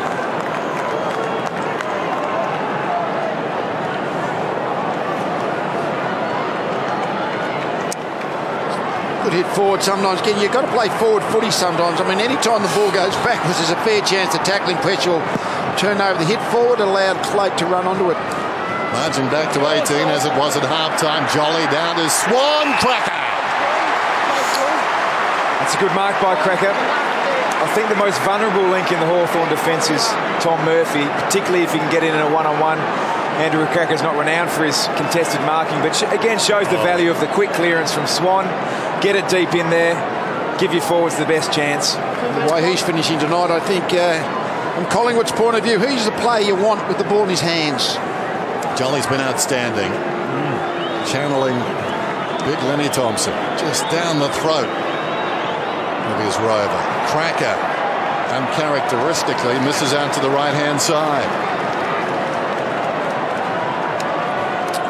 Nathan Buckley. Did Nathan have a shot at the umpires at half-time? I think he might have. Didn't see it, did you? No, but I was informed by a man who said he did. Always dangerous practice to go with a man who thinks he saw something. Hale, isn't he getting into the game? Mitchell, he hasn't gone out of the game. To Bruce, to Franklin, he's on the wing. Oh, that's a magnificent kick from behind. Well, in two minds eventually. Ellis didn't come as perhaps he was anticipated to do. Now a chance for Reid. They got it out of defence. Reid goes towards the middle and cracker. Blemish with that last attempted goal to the runner Beams. Beams the high ball. Cloak, battle of strength. Almost the mark. It just spilled out at the last minute. Murphy got it from Gibson to Schoenmakers. Draws a man, goes over the top to Burgoyne. Burgoyne sends it wide. Leading in the race out there is Rioli. Just hesitates off the ball. Don't tell me he's done a hamstring. Did he clutch the back of his left leg up high there, Rioli? Oh, he looks okay at this stage. I can guarantee we'll keep an eye on it then. I'll check with that bloke again. There's Rioli. No, he's past the fitness test. I think the answer's no. Comes across to Birchall. Birchall short, finds Bruce. Fantastic burst of speed, yeah. Well, I don't think he did his hamstring. He wouldn't have been running like that, as we know. But just that burst of speed, they just look that little bit quicker when the ball's in motion, Hawthorn. Just more players that can burst into space. Brewster's got it after a fine dash from Rioli. There goes the kick from Bruce. Goalless so far in the game, but he gets the distance with the accuracy. He's got two, actually. That's his second. He's kicked 41 goals this season, Bruce. I mean, that's a good return, that's a good return. It's a great return. And no one talks about much. They talk about Franklin, they talk about Rioli, but 40-plus goals is a good return. Yeah, well, he's second to... Now gone past Ruffy, on 40, so he's second to Buddy in goals, and Rioli's in fourth spot.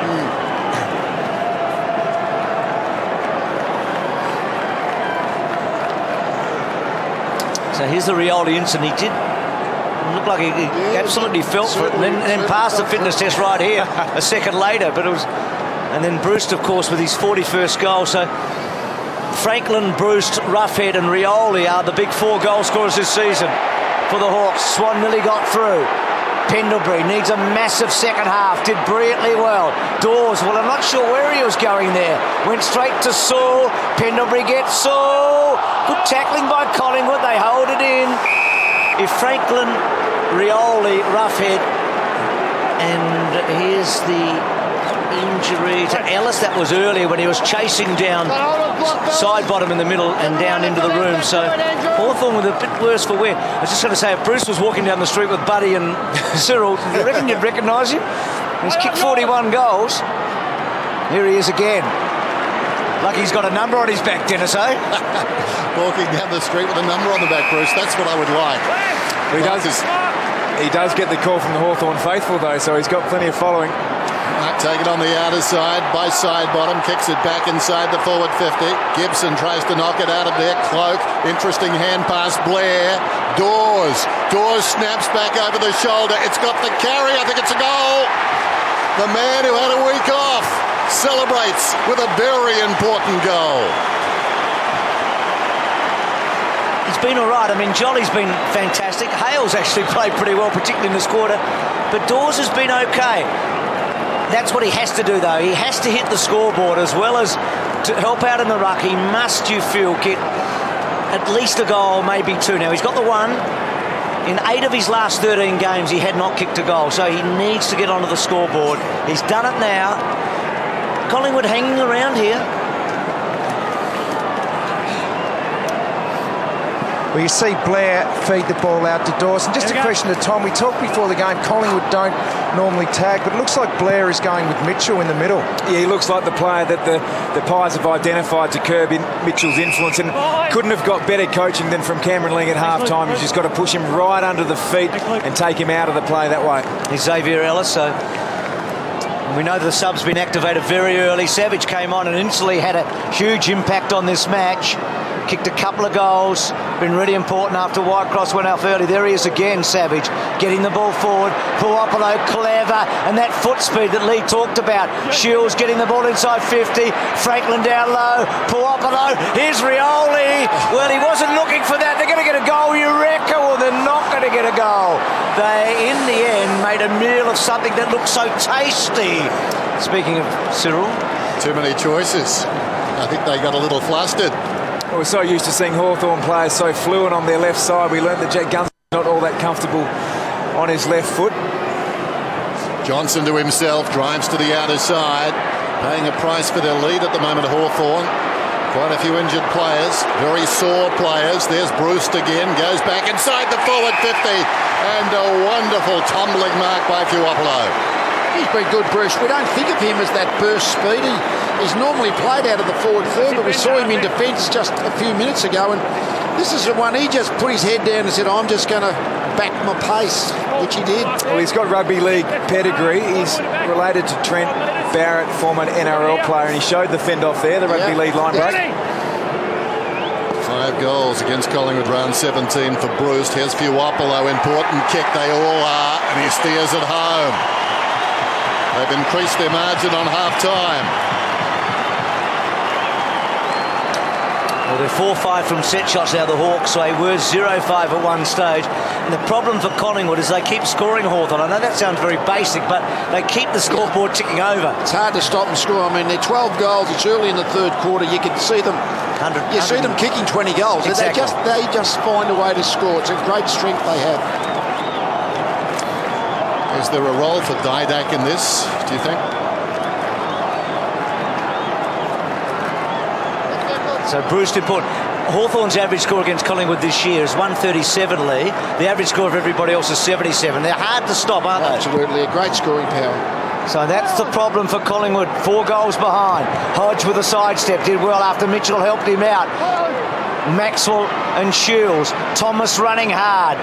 And then Ellis is back in the fray. And was that ball out when he kicked it? No, it's out on the full against Tuvey. Nathan Buckley would be thinking at the moment about Didak. Thinking, do I roll the dice a little bit earlier? He's had 2.5 quarters. We just need someone who can break into a bit of space and just be creative. If he could come and create some magic. He's been more Neville Longbottom than Harry Potter, I reckon, in the last 2 years. As Alan Didak. Well, he's not as good at Quidditch, but the magic has left Didak in the last 2 years. He needs it tonight for Collingwood. Out of bounds. Just looking at the players who could potentially be subbed, I think Sinclair has a role to play for Solo potentially, but he's also got plenty of upside, so there's not an obvious replacement at the moment. Jolly being held in front, knocks it down off the ground. Fuopolo, live ball, scuttles across the face of goal. Clever kick there by O'Brien. Gains about 20 metres, out it goes. You look at the game and you think Collingwood have got a kick at 8, maybe 10 goals from this point onwards to win the game, and Didak is just one of those players who can potentially, if he has a good quarter, can help generate some of that. Hale won it down, but Swan onto the loose ball, goes across to O'Brien under real pressure. Did Blair touch that? I'm not sure he did. Yes, he may have, or it may have been touched closer to the kicker. Touch off the boot, I think. Yeah, I think so. If that's the case, Lee, then is Sinclair your option, given that he's playing primarily a defensive forward role? Well, I think, I suspect so. I think you go for the youngster out, the experienced player in. Rioli behind the pack, knocked it to Roughhead. Clever by Hodge, tried to lay it down for Savage. Savage missed it. Hodge battles on, Reid tries to dig it out. Brilliant by Roughhead into the path of Rioli. That's match-winning combination stuff. Rioli's got his second. How good was that? Yeah, great call, Dennis. Roughhead was so good down low then. We saw it last week when he had such an impact on the game. Able to belt the ball out to Rioli. And Lee, it's what you've been talking about. How do you stop them scoring? Yeah, they just keep the scoreboard ticking over. They've been inaccurate in the first half. That helped Collingwood, but 24 scoring shots halfway through the third quarter. Story of the game. So how do Collingwood get themselves back into this now?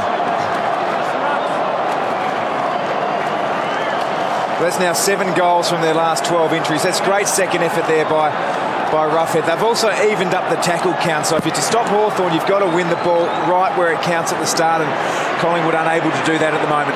It's a 5-goal game. Mitchell beautifully to Suckling, and then Suckling to centre half forward and cut off by Tuvey. So Collingwood backs to the wall here. You felt coming here tonight their best chance was a 12-14 goal game. Well, they're already at 13, Hawthorn, so it's going to be a lot more than that. Beams, back to Thomas. Lovely pick up by Daisy to Tuvey. Good kick. Cracker's been useful. That's 50. Oh, dear. He has to kick a goal here, Cracker. He's kicked 2, missed 1 in this quarter. Has to kick this. Yeah, he just tried to work the mark too well, but as soon as you take one step over, he took 2 or 3 steps over. I don't think there's any argument, do you? No, not at all. Well, Cracker missed 1 in this quarter. He's had a couple of good kicks tonight. What a great story it is. I mean, gone for the season at the start. Had some personal problems. Good-looking kick. He's kicked 3, Cracker, and Collingwood, there's still a pulse. Mickey, it's been a good contribution. I know you said before the game you felt he was worth the risk. He's done a good job. There's no question about that. He's the X factor. He's the sort of player that can create things from nothing. That was silly play by his opponent, but he's one of these players that he only needs a sniff of the football, and this needs it in his hand, and he can create and do something with it. He's an outstanding touch player. Are they any chance, Mick, Collingwood? Oh, it's 4 goals with plenty of time to play. I hear what Lee's saying. I don't know whether...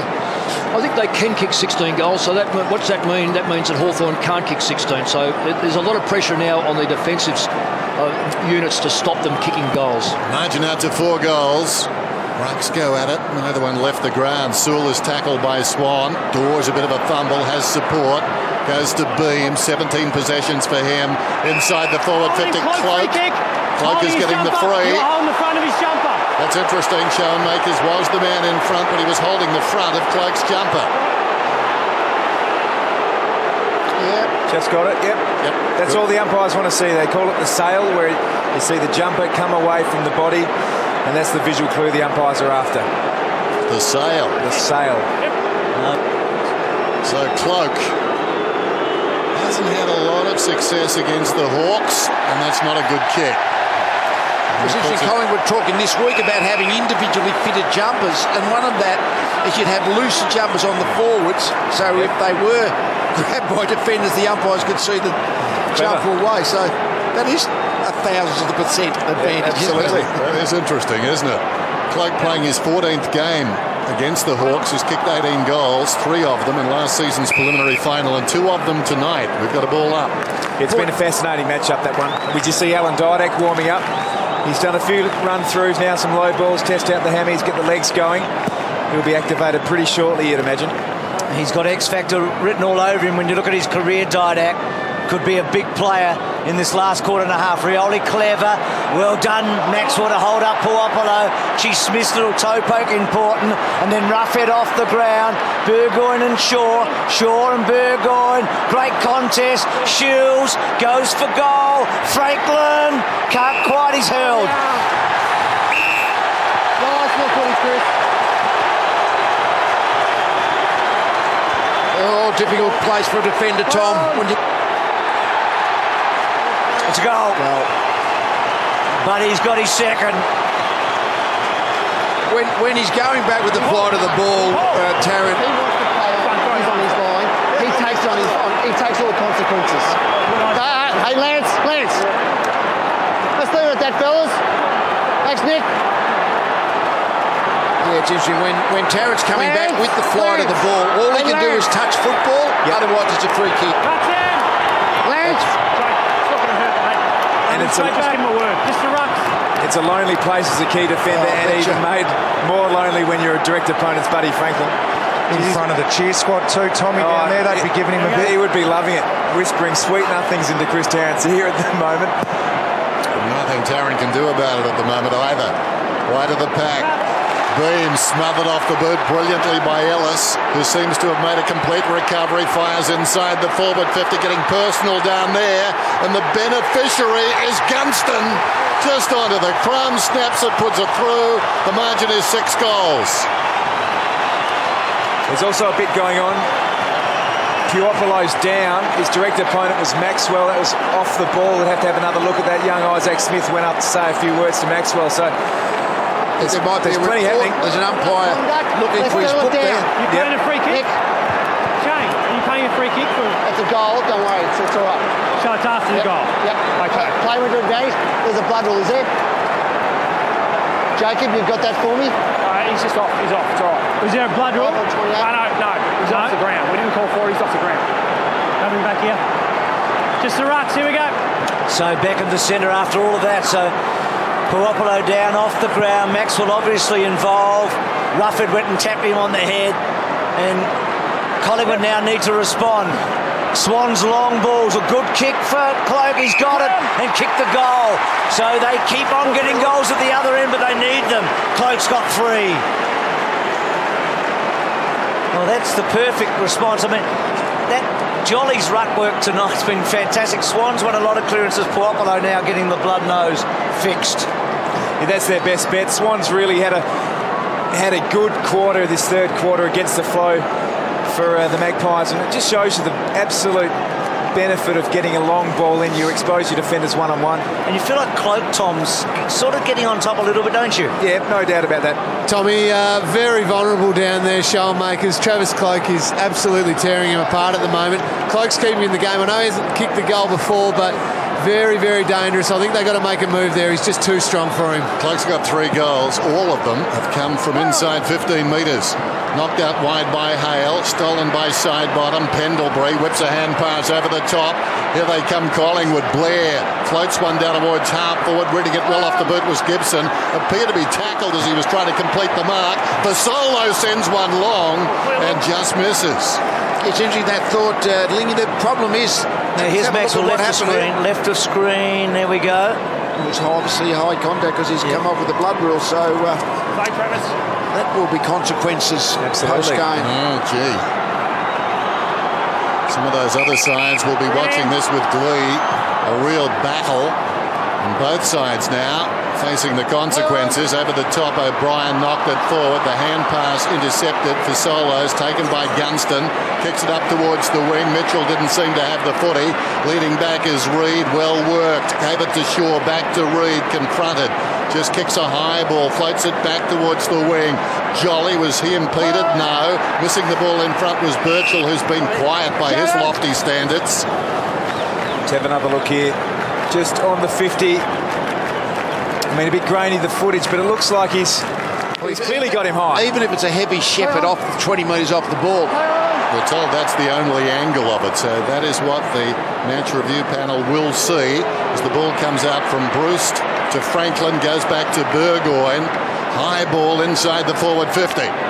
Big fly, Reid almost. Ball hasn't quite got out. Gunston involved, O'Brien, Hodge. Two Hawthorn players forward of this. Yeah, Rioli one of them, Lee, and Smith the other. And Collingwood do well to hold it in. They've hung around Collingwood, haven't they? They've done a good job in this quarter. 15 goals, but they just can't stop Hawthorn scoring. They've just been too good forward of centre. Didak's taken the vest off, boys, so there will be a sub in the next minute. Well, Collingwood have had 100 points scored against them 5 times this year, 3 of them by Hawthorn. So, yeah, just such a high-scoring team. So, Didak ready to come, eh? Richo, you know him better than most. I mean, can he make an impact, Didak? Well, he's the sort of player that can. He's been around for a long time. He can do those magical things, but it's going to have to be pretty magical now.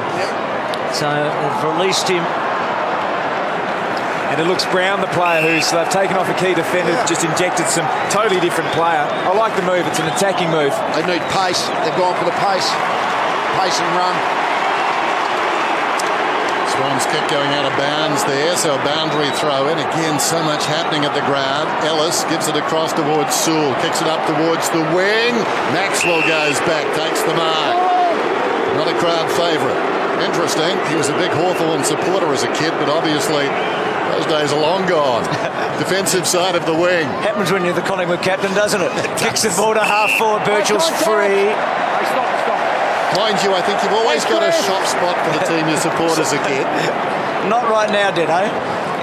He's been making a soft spot. That's right. Here's Birchall. Great opening turn by Birchall, but Collingwood have kept him under control since. Well, Maxwell there, belting into Reid, and a boundary throw in. If Collingwood could sneak another one here, they're in a position to challenge. You've got to just stay in touch, don't you? Yep. That's the point. You've got to stay in touch.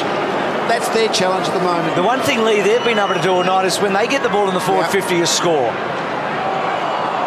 Franklin putting on the second tackle there and a ball up. The thing with Hawthorn is we all marvel at the way they can attack and use the ball, but they're really great at defending. If you a Collingwood player, you look up on a couple of occasions, they've looked inboard, but they're just so adept at manning up their direct opponent. They don't release the outlet, defend exceptionally well all over the field, the Hawks. Rough head, Burgoyne, Saul, delicate little kick. Don't say that often with Sawley either. Now Tuvey held up, well played by Puopolo to Mitchell. A lot of head bandages for the Hawks. Then Saul off a step. Sidebottom waiting. And then Sidebottom belting the ball as far as he can. Murphy, does he get the right bounce? Tries to crash through. Suckling, Sidebottom again.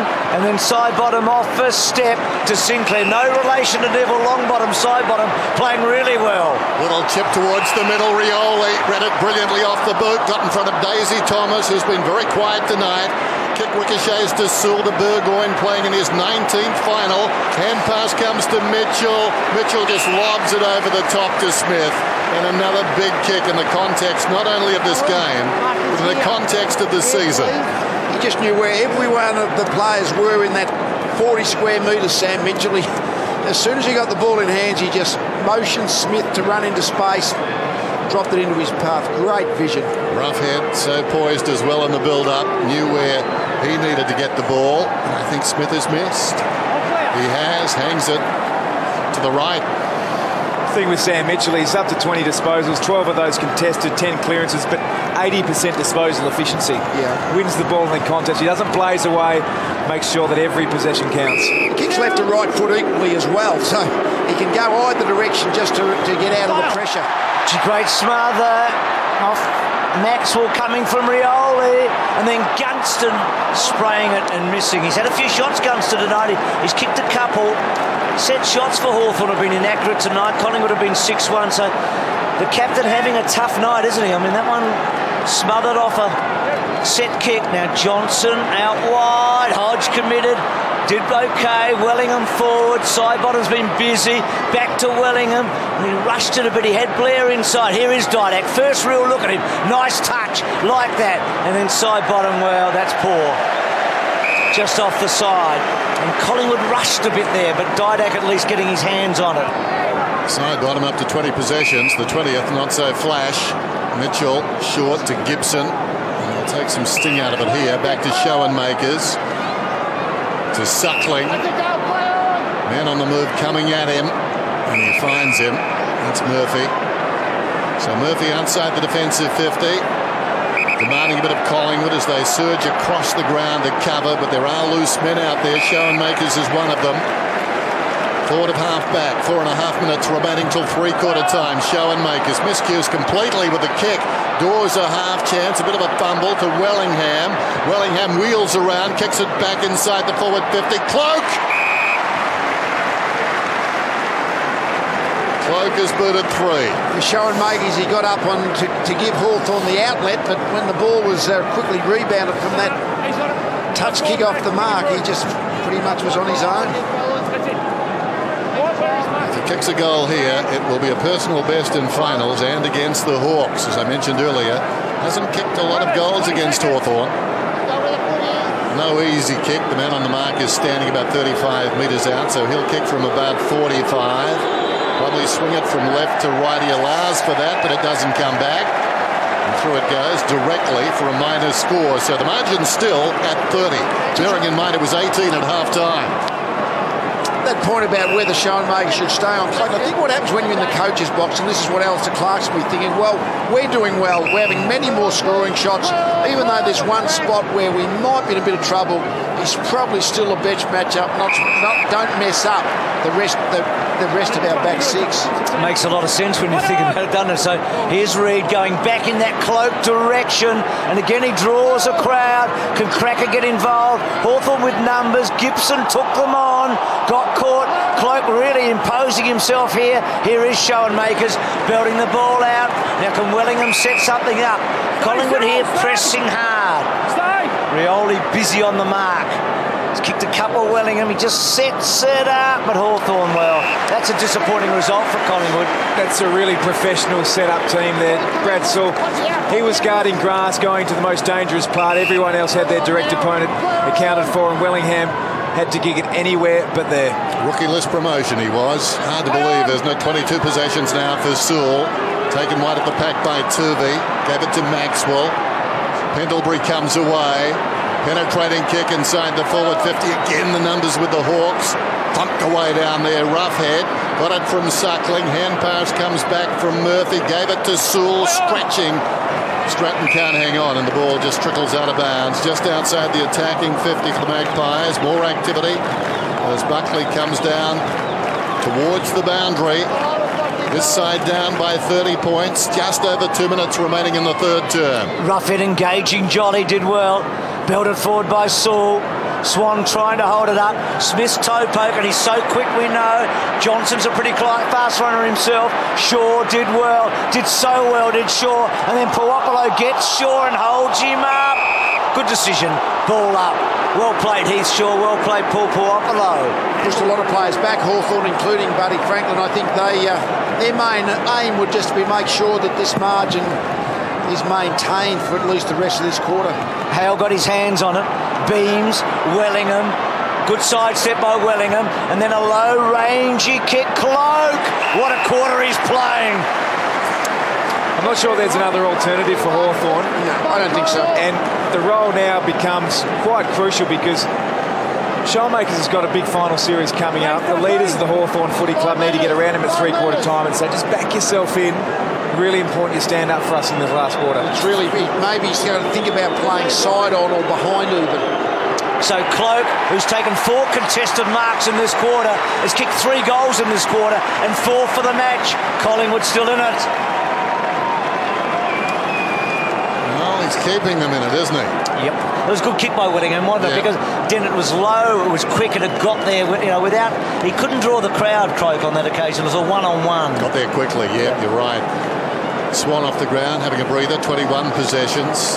Ditto for Pendlebury, 21. Side bottom, 20. Beams, by his standards this season, quiet with just 18.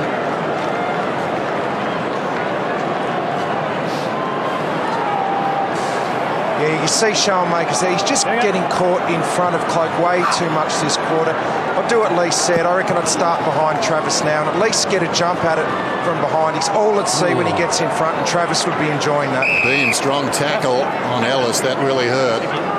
Ellis, his head ringing, slowly to his feet. Career high in finals. The Cloak as Pendlebury kicks it forward onto the chest of Didak. Cloak's got 4 then. Didak 60 metres out, spirals one down. The old chaos ball.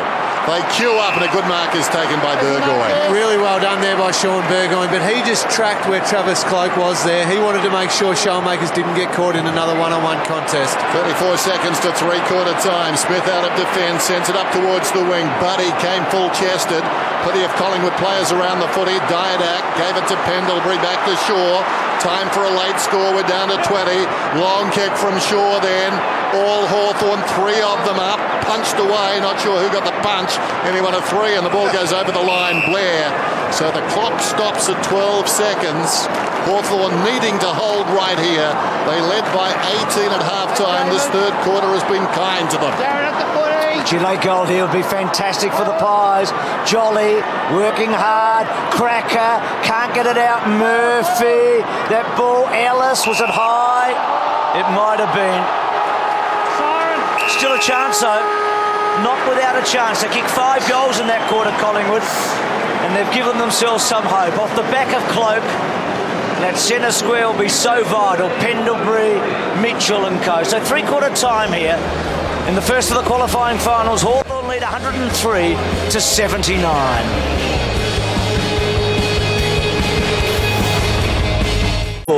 It's a 4-goal margin.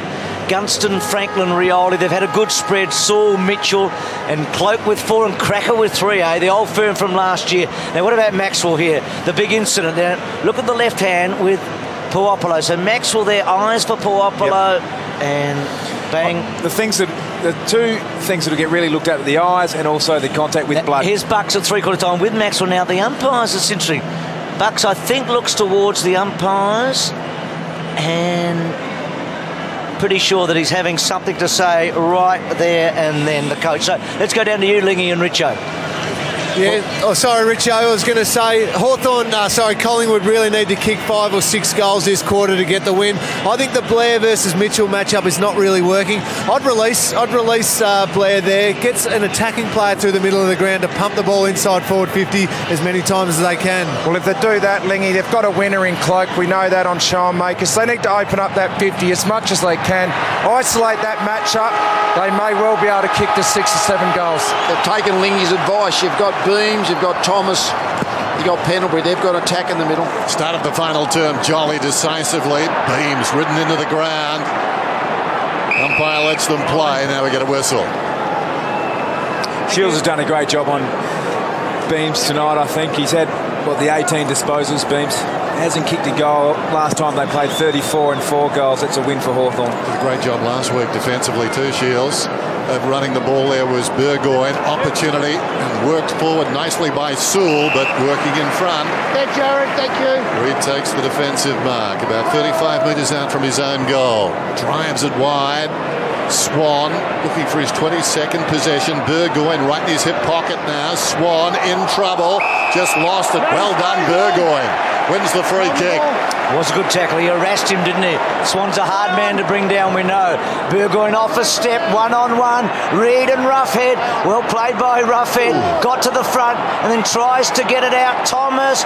Quick kick coming out from Shields, I think. As we go to you, Mickey, for a quick comment. Well, I really think that the Collingwood side have got themselves back in it because they've been able to get that ball in deep to Cloak, and also they've been able to get the ball away from that shallow area where Hawthorn rebound the ball so well, and they're increased in front of the 50s. They've gone 17 to 13. That's the first time they've outscored Hawthorn in that area. Light rain falling here at the MCG as Burgoyne off a step, gets it back inside the 50. Oh, that was clever by Shields, held the ball up. Now Ellis, a natural lefty. He'll work to that side and he's gone. Tackle. Oh, dear. Well played for Solo. I'd love him to kick a goal or two in the last quarter as well. It's a real art in, I was going to say, Dennis, there's a real art in knowing your opponent. Solo knew Ellis wanted to get back on his left foot, just made sure he couldn't do that. Terrific play. I'm not sure Ellis knew he wanted to get back on his left foot. He didn't go back inside very far, about 6 inches. Not much conviction there for Solo. Kicks it down towards half forward. Getting a hand to it was Gibson. Lurking behind is Murphy. Lays it off. Shields hard against the boundary. Sends a high ball beyond the wing. Rioli launches himself. Pendlebury got an unkind bounce. Well done by Roughhead. And in turn, Reid socket off the ground by Rioli. Sewell, the look-away hand pass. Gunston inside the forward 52 on 1. Well, Franklin knew what he was doing. Knocked it too far. Strong tackle applied by Fuopolo. But Collingwood will bring it away. Reid sends it out wide. Taken by Beams. Opportunity now for Pendlebury back to Beams. Side bottom was the man who saved their bacon there with that tackle at centre half back. That's not a good kick though. They'll be put under pressure again as Gibson drifting back takes an easy defensive mark. And that rain looks like it might be setting in for the last quarter. Murphy right down the line. Gunston did pretty well. Savage has been good, and that's a boundary throw in. His first goal vital in this final term. Heard the umpy talking to the rucks. Swan at the back. Well, threw it away actually. Side bottom off a step. Cracker's been good. Burgoyne's been really good in the early pages of this last quarter. Back to Saul, who's been good all night. Off a step. Franklin gets to the back. Can't quite. No free. And then Ellis soccers a goal through. He's hurt.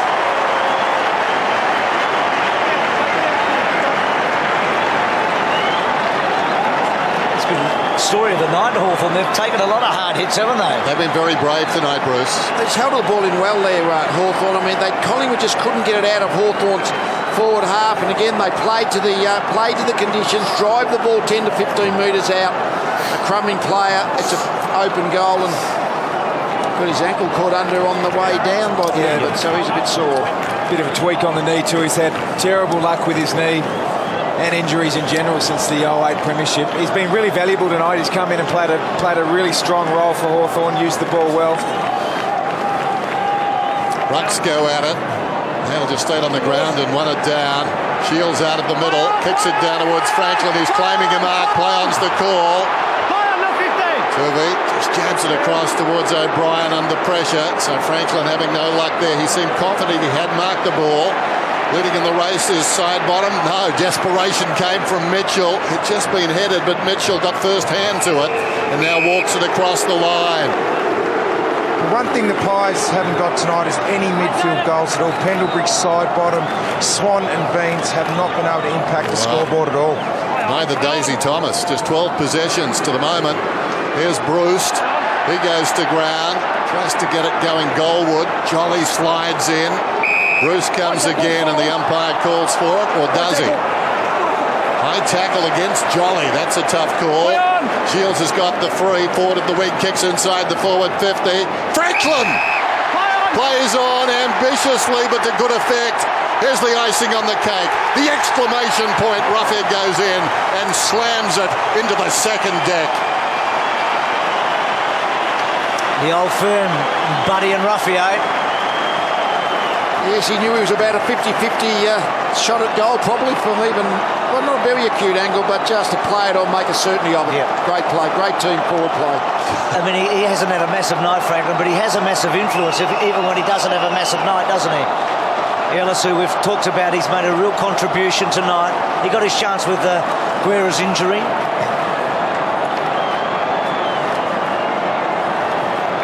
Just draws the ball whenever he's there. You see Ben Reid trying to come across to affect a spoil, but gave it to his great mate. And the response from the Hawthorn players was terrific. So Roughhead getting his goal tonight. Hawthorn on a burst now. Long and hard to full forward. Well played short. Back to Reid. He's been man for Reid off a step. So Thomas has had that quiet night. Whipped away from him by Shields, and then Smith on the left foot. Good kick, as it turned out. And Hodge, who kicked the first goal of the night. It's 50. I wonder if he conned him into that. There's no doubt he did, Lee. Yes, if I'm going to think about going across my body, you might come too close to block it. You cannot come from outside the protected area to within 1 metre of the player. That was brilliant by Luke Hodge. So the captain kicks his second goal.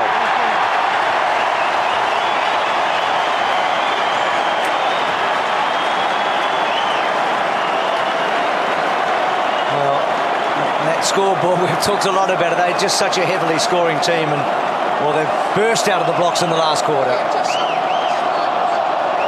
What a great captain he is. I mean, Mitchell was the premiership captain, and he's a beauty as well. I mean, they're lucky to have blokes like Hodge and Mitchell in this one team, but Hodge's effort in that first quarter tonight was so important. Now we have a look why it's a 50-metre penalty. See, he's got to be 5 metres away, Nick Maxwell, but he's, as the umpire said, about 2 metres away. Umpire, because of the rain, tossing it up now in the middle. Jolly goes after it, tries to give it to Pendlebury. Shields tackled in Mitchell, but the second attempt, how was that? The left foot, then the right, moved it about 10 metres. Pendlebury flicks it across to side bottom. Side bottom, took the line of most resistance. Ran into a tackle, spills across towards Jolly. Opportunity for Johnson, dragged down. Mitchell did brilliantly. Hand pass from Shields to Rioli. And Rioli hits Franklin on the lead. That's fantastic team morale, is it? The tackling pressure to turn the ball over. You just made a goal when the opposition are about to tack it forward. The energy that's created from the Hawthorn team. Maybe they didn't need it, but they've got a little bit more of it. And you wouldn't rule him out from here, just to make a point. This is different. This distance, I reckon, Dennis, like Cloak, as Mick said at half-time, when they're a long way out, they just kick through the footy. Nothing to fear. No. And he comes there. Magnificent kick. It's on the way. The battle of the birds. One bird has flown. It's a hawk. Well, it was brilliant footy. It was interesting too. Buddy just put his head into Chris Tarrant's lap. Well, Buddy hasn't dominated the game, but if that's an average game, he's a good player, isn't he? Because it's still really valuable. He's average by his standards. I agree, yeah. He's had an influence, 16 possessions. Oh, yeah. 4 thighs. He's kicked 3 goals too. Set up a couple.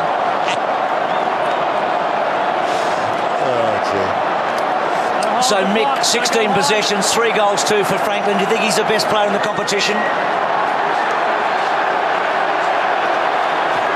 Playing league football, there's no doubt about that. He makes things happen. So that ball forward, Reid, and that looks deliberate. Sure. And it is. I'll get back to you in a minute, Mick, because we just missed the start of that. You're on your angle. You're on Gunston your angle. in the middle. Mark here. So that was just deliberate wow. out of bounds. Throw, yeah. So Gunston, who's kicked a couple, he's been a really valuable contributor. Gunston, he's kicked 31 goals in his last 12 matches before tonight. I mean, that's a great return for sort of the third forward. That ball going to full forward, bouncing ball. O'Brien under pressure, whipped away. Brewster's been so good too. Mick, just back to just back to Franklin, Mickey. Sorry, mate. It's a bit hard to hear from me with that noise, that Hawthorn noise. Yeah, Franklin won't get best on the ground tonight, but clearly he's the most important player playing football today. Succinctly said. Saul trying to get it through. Can't quite. O'Brien down low. Johnson down low. Hawthorn irresistible at the moment. Brewster strong in there. And eventually, I think the umpire will have to ball it up. That's Ellis who's taken a little rollover move. Now, I've got a question without notice to Lee Matthews, who is on the rules committee. When you start off the line outside and you walk to the boundary and the umpire calls play on, I have trouble. I don't understand. I think it's where you start your run is where the umpire says that's the line of the goal. As I understand it, Dennis. Well, he must have gone off the line outside. Sorry to ask you that, Lee, because I don't understand. Anyway, on the other side, Birchall has it. What I do understand is the scoreboard. They're very stubborn things. They never lie. Gibson drives it down towards half forward. It's 127-79. Hawthorn on top, headed for a preliminary final on the outer side beams. And they'll need the extra week, I reckon, Hawthorn, because they've taken some punishment tonight for Solo with Gibson going over the top. In my defence, Dennis, that's because I'm on the Rules Review Committee doesn't mean I know all the rules. No, well, I'm not explicitly. Sure. Well, I think you might. I mean, I know I should probably. No, I think you might. What was going on there, I just have trouble getting my head around. You're going to do the J curve from outside the boundary. Short one comes across to Johnson. Johnson goes back around Stratton, goes out wide, lunge by Swan, who by his lofty standards has had a very quiet night. 23 possessions. You enjoyed that, buddy. Yeah, it's a good hit. Tossed in on the outer side then. Roughhead and Jolly, won by Roughhead. He's a great second ruckman, Ruffy, these days. Kicks goals and so good around the ground. Shaw's been pretty good. Low, long, hard free kick to Cloak. Ryan. On the lead, Ryan. Mark's here. Free kick happened here, Ryan. They held the arm on the lead. A bit unlucky, was he? He was played behind and Cloak just shoved him under the ball a few times. So in front, I should say. So he's got behind, but this time the ball dropped short. So this is Collingwood's first inside 50 in this quarter to 11 at the other end. Cloak, who's kicked 4 goals tonight, has now kicked 5. So Buddy at one end with his 3 and Travis at the other with 5.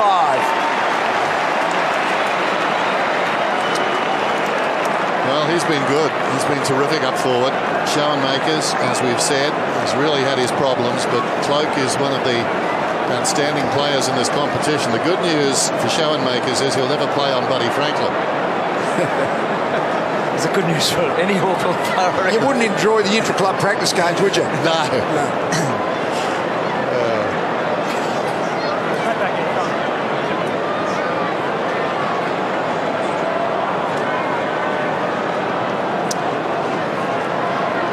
$27-85 then. 42 points. Only halfway through the term. Mitchell virtually hands it to Sewell. Did brilliantly. Slipped it away to Shields. Goes long down towards Roughhead.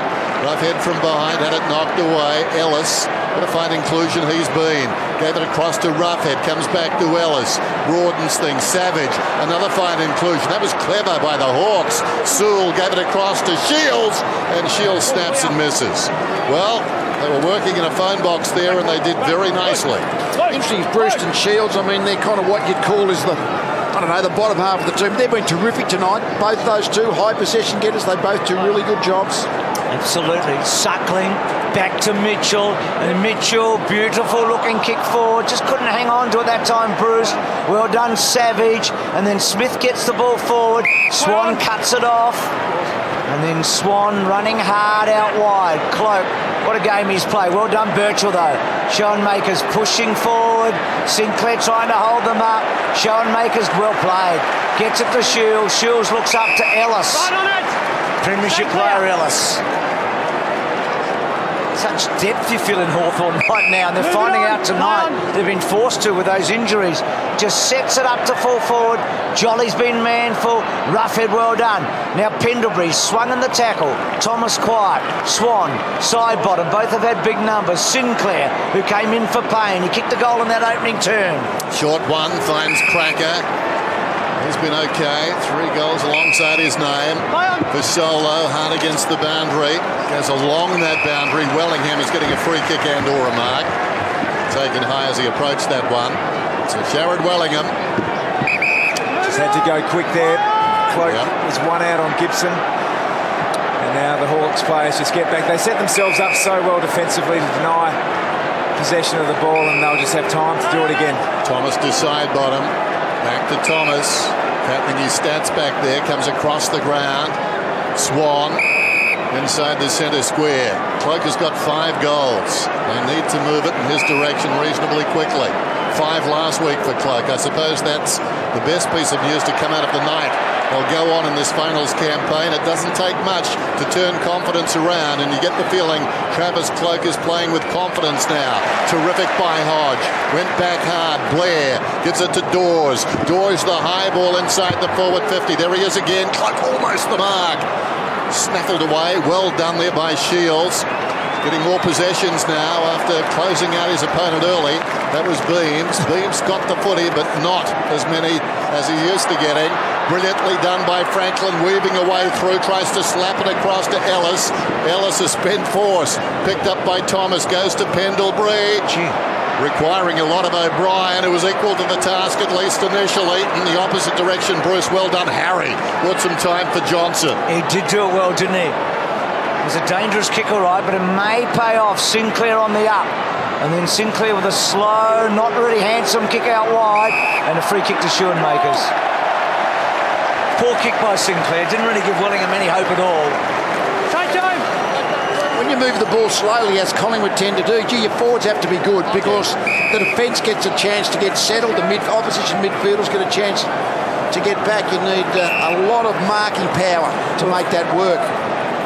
And on that point, a lot's been made of Travis Cloak's season. He's taken 14 more contested marks than the next best in the competition, which is Tom Hawkins. So he's kicked over 50 goals, takes more contested marks in a side that brings the ball pretty slowly forward. I mean, we mark him pretty harshly, I think.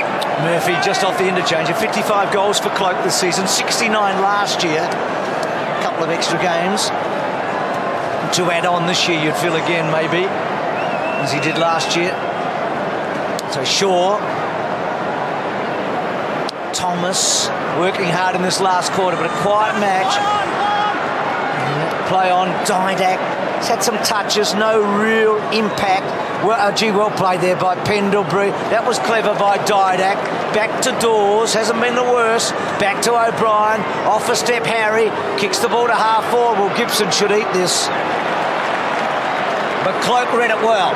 Cloak 55 metres out, sends it long down towards full forward. 1-out contest. Birchall, haven't called his name too often. Cracker tripped, kicks a goal anyway. Took the advantage on one knee, brings up his 4th. Margin 37 points then. I'm not sure that was a deliberate trip. Nothing sinister, but all right. Okay, thank you. Yep. What an interesting little cameo Cracker's ended up playing, Dennis. Yeah, he's been very good. I mean, do you take 4 goals from a forward pocket any day of the week, wouldn't you? David! Come on! See the effort. I mean, 4 goals been a terrific return, and there was a little bit of an exchange between the umpire and Josh Gibson. Said nothing in it. but not your best tackling effort. Yeah, fair comment. So 4 to Cracker, 5 to Cloak. So they've got 9 of the 14. Mitchell again an inside 50. Good mark. What about the balance of the Hawthorn inside midfielders tonight? Sewell and Mitchell have just been brilliant at the contest, and those guys constantly getting their hands on the ball. Just release the running Hawks players who are able to get the ball into the forward line so quickly, and that's how they score so heavily. And Buddy building and building and building, isn't he? I mean, that combative start where Tarrant wanted to really put him off his game. No goal in the opening term. He got 4 in the first quarter last week. A goal in the second on half-time. A goal in the third. Already a goal in this last quarter. And now, keeping up this great record against the Pies. He's kicked 46 goals in 11 games, including tonight against Collingwood. It's long, it's high, and because it's Buddy, it's always handsome. Well, I suppose it just underscores what we knew coming in, that power forwards are so important. Cloak hasn't had the support, Franklin has. The weight of opportunities has gone his way as well. So this has been a terrific victory. Lewis pulling out before game time. Hawthorn losing a couple of players, Whitecross early, and still they've given Collingwood a pounding.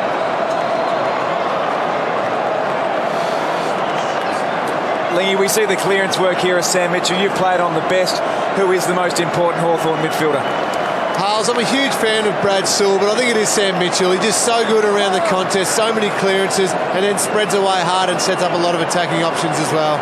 Swan out of the middle, kicks it down towards the attacking 50. Dawes finessing with it. Not so Gibson. Ran at it, grabbed it, kicks it towards half forward. Tracking it out there is Gunston. And the ball runs away from him. It's possible to love both those players that Lingy was talking about, at least tonight. Mitchell, 28 possessions. Sewell, 30. There's the attendance. Big night at the old G. Second biggest crowd for the year, just Anzac Day in front of it. 5th biggest crowd between these two great teams. But only the 5th final these two teams have played remarkably.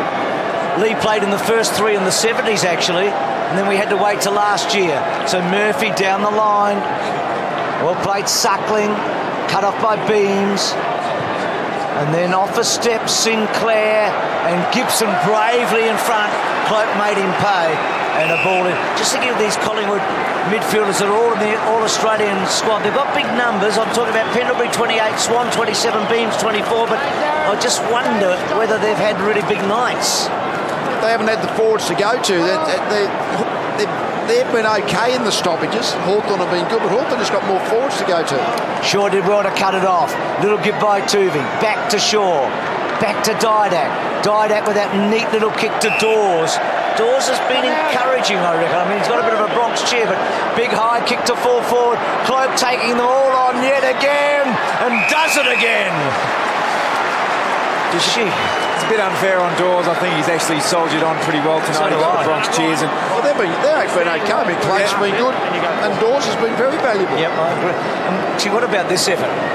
Cloak at full forward tonight. Yeah, he's been good, and Cracker's been good, but gee, you can throw a blanket over the other scores. I mean, they just haven't had any other likelies in that part of the ground, really. Well, this to equal a career high. Cracker's got his 4. Can Cloak make it 6 for him tonight? And he does, and Collingwood get up to 15. They've refused to go away, but it's a big margin, we know that.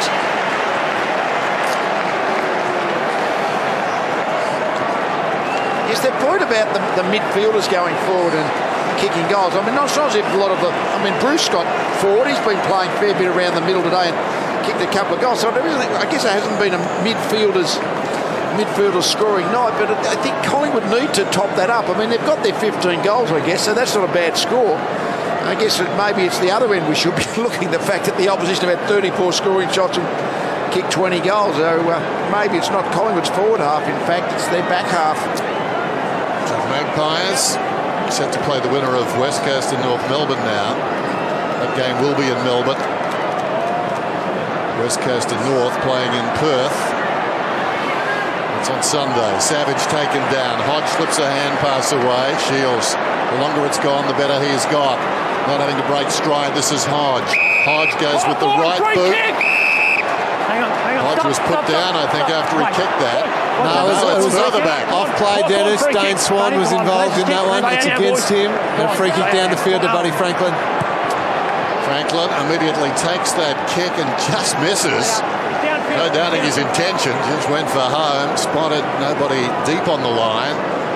It went through at about head height. And the man who breaks hardest to the outer side was Shaw. Goes to Didak. Sub again tonight. Dennis mentioned that it's either North Melbourne or West Coast to play. Collingwood next weekend will be on the Saturday. At the end of this match, we'll be crossing to Perth to talk to Jack Siebel from North Melbourne to chat about North Melbourne's preparation for Sunday's game. So Jack Siebel, a part of our coverage straight after this match tonight. So that's a missed kick for Collingwood. Murphy to cut it off. Showen Makers had a tough night. Back to Murphy. Shields has been terrific. Suckling with a little bit of time. Gee, Mitchell, what a game again. He had 32 and 33 against Collingwood earlier this year, Mitchell, and he's having another massive night tonight. He's up to 29, so it looks like he might get 30 for the third time. Pendlebury low, gets a free kick. High tackle. Sitting on his head. Let it up now, let it up. Lee, we've talked about Showen Makers and Franklin. If Collingwood do happen to play Hawthorn in the grand final, is Tarrant the man for Franklin, do you think, after what you've seen tonight? Well, I don't know whether they've got a better option. The fact is, there's no match up for Franklin that really you're confident that can actually hold him to a poor game. He almost has to play the poor game himself, I reckon, more than his opponent makes him. Yeah, I agree 100%. I mean, Cloak and Franklin are seriously good players, and there aren't too many sides, to be honest, who have key defenders who you could pencil in to do a number on those two players.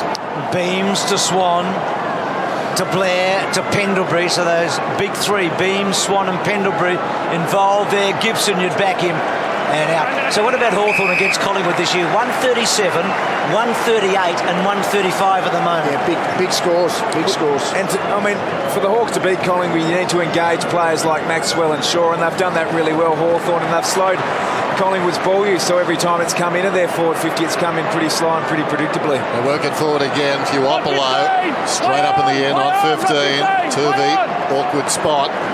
Lays it off to O'Brien. Runs short of the wing.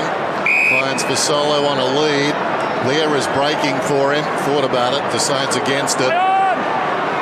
Comes back towards our broadcast side. Tailor-made for Hale.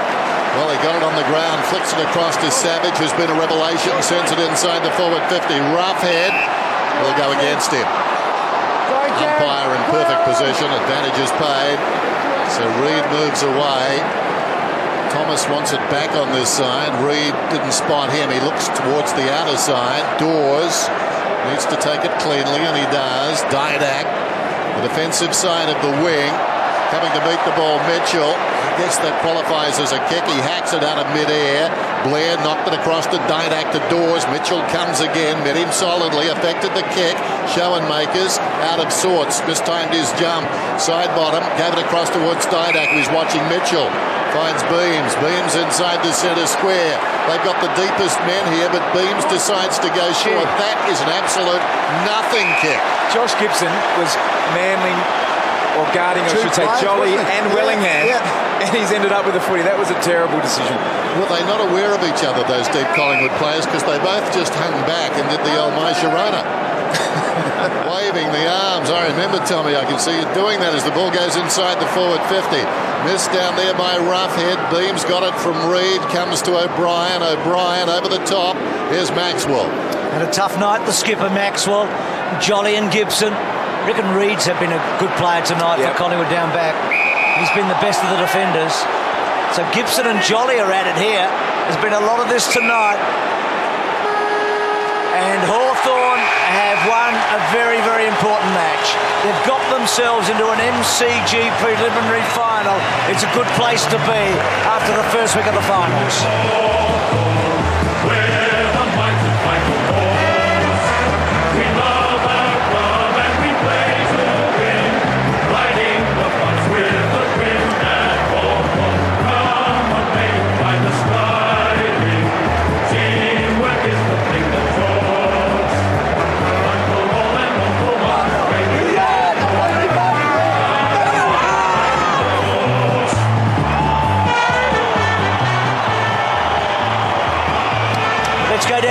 Richo, you've got Buddy with you. Well, Buddy, you're in good shape. Top of the ladder, straight through the prelim. Must feel pretty good for the boys. Yeah, it's exciting. Worked hard all year, ended up on top of the ladder and put it together today. They're a terrific side. We put together the 4 quarters, which is really good for us. The intensity early, how much did it go up from the regular season? It just seemed unbelievable just sitting over there. Yeah, 30-40% easy. It just lifts. Can hardly hear anything with the crowd. It was a great turnout by the Hawthorn supporters and just good to get the 4 points. How happy are you when you got guys like Sewell and Mitchell in the middle, mate, just winning it for you? Yeah, definitely helps with the midfielders winning the ball. I think finals footy comes down to contested ball, and if you're able to get it and surge it forward and get into us forwards, and yeah, it's good. Now, he had World War III with Chris Tarrant tonight. He was at your right from the start. Yeah, he was. He's had some good battles over the years, and he's a terrific player. And just happy. I enjoy the break. Thanks, mate. Cheers, mate. And Buddy talking about the 4 points. 38 points, by the way. The margin Collingwood lost the grand final by last year, but they can bounce back here. They get another crack. We know that. Down to you, Lingy. Well, Mitch, very, very hard game of footy. Means a lot to have the weekend off, doesn't it?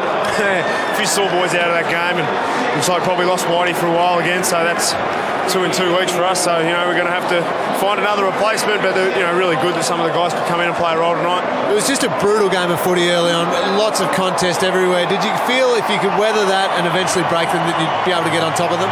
Yeah, you can't keep a side like Collingwood down for 120 minutes. They came at us at different times and put a lot of scoreboard pressure on. We couldn't convert, and we wore them. We felt like we won the game in the long run. It was a bit of a grind. It wasn't pretty footy in the end. What do you do now? Do you get together tomorrow, watch the game, or just all about recovery for you boys? Oh, probably a little bit of both. Plenty of recovery, but also got to learn some lessons from that game, and probably watch the other teams play and see who we got in a couple of weeks. Thanks for your time, Mitch. Over to you, Richo.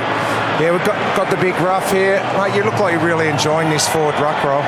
Yeah, mate. It's it's good for me and the side. It keeps working. So hopefully 2 more games to go, mate, and then we'll have a rest, We're just talking about that intensity early, but what about the noise from the crowd in that first 10-15 minutes as well? Oh, mate, it's one of the loudest the G's ever been, especially for a final series, but it's a good start by the boys and well-deserved week off.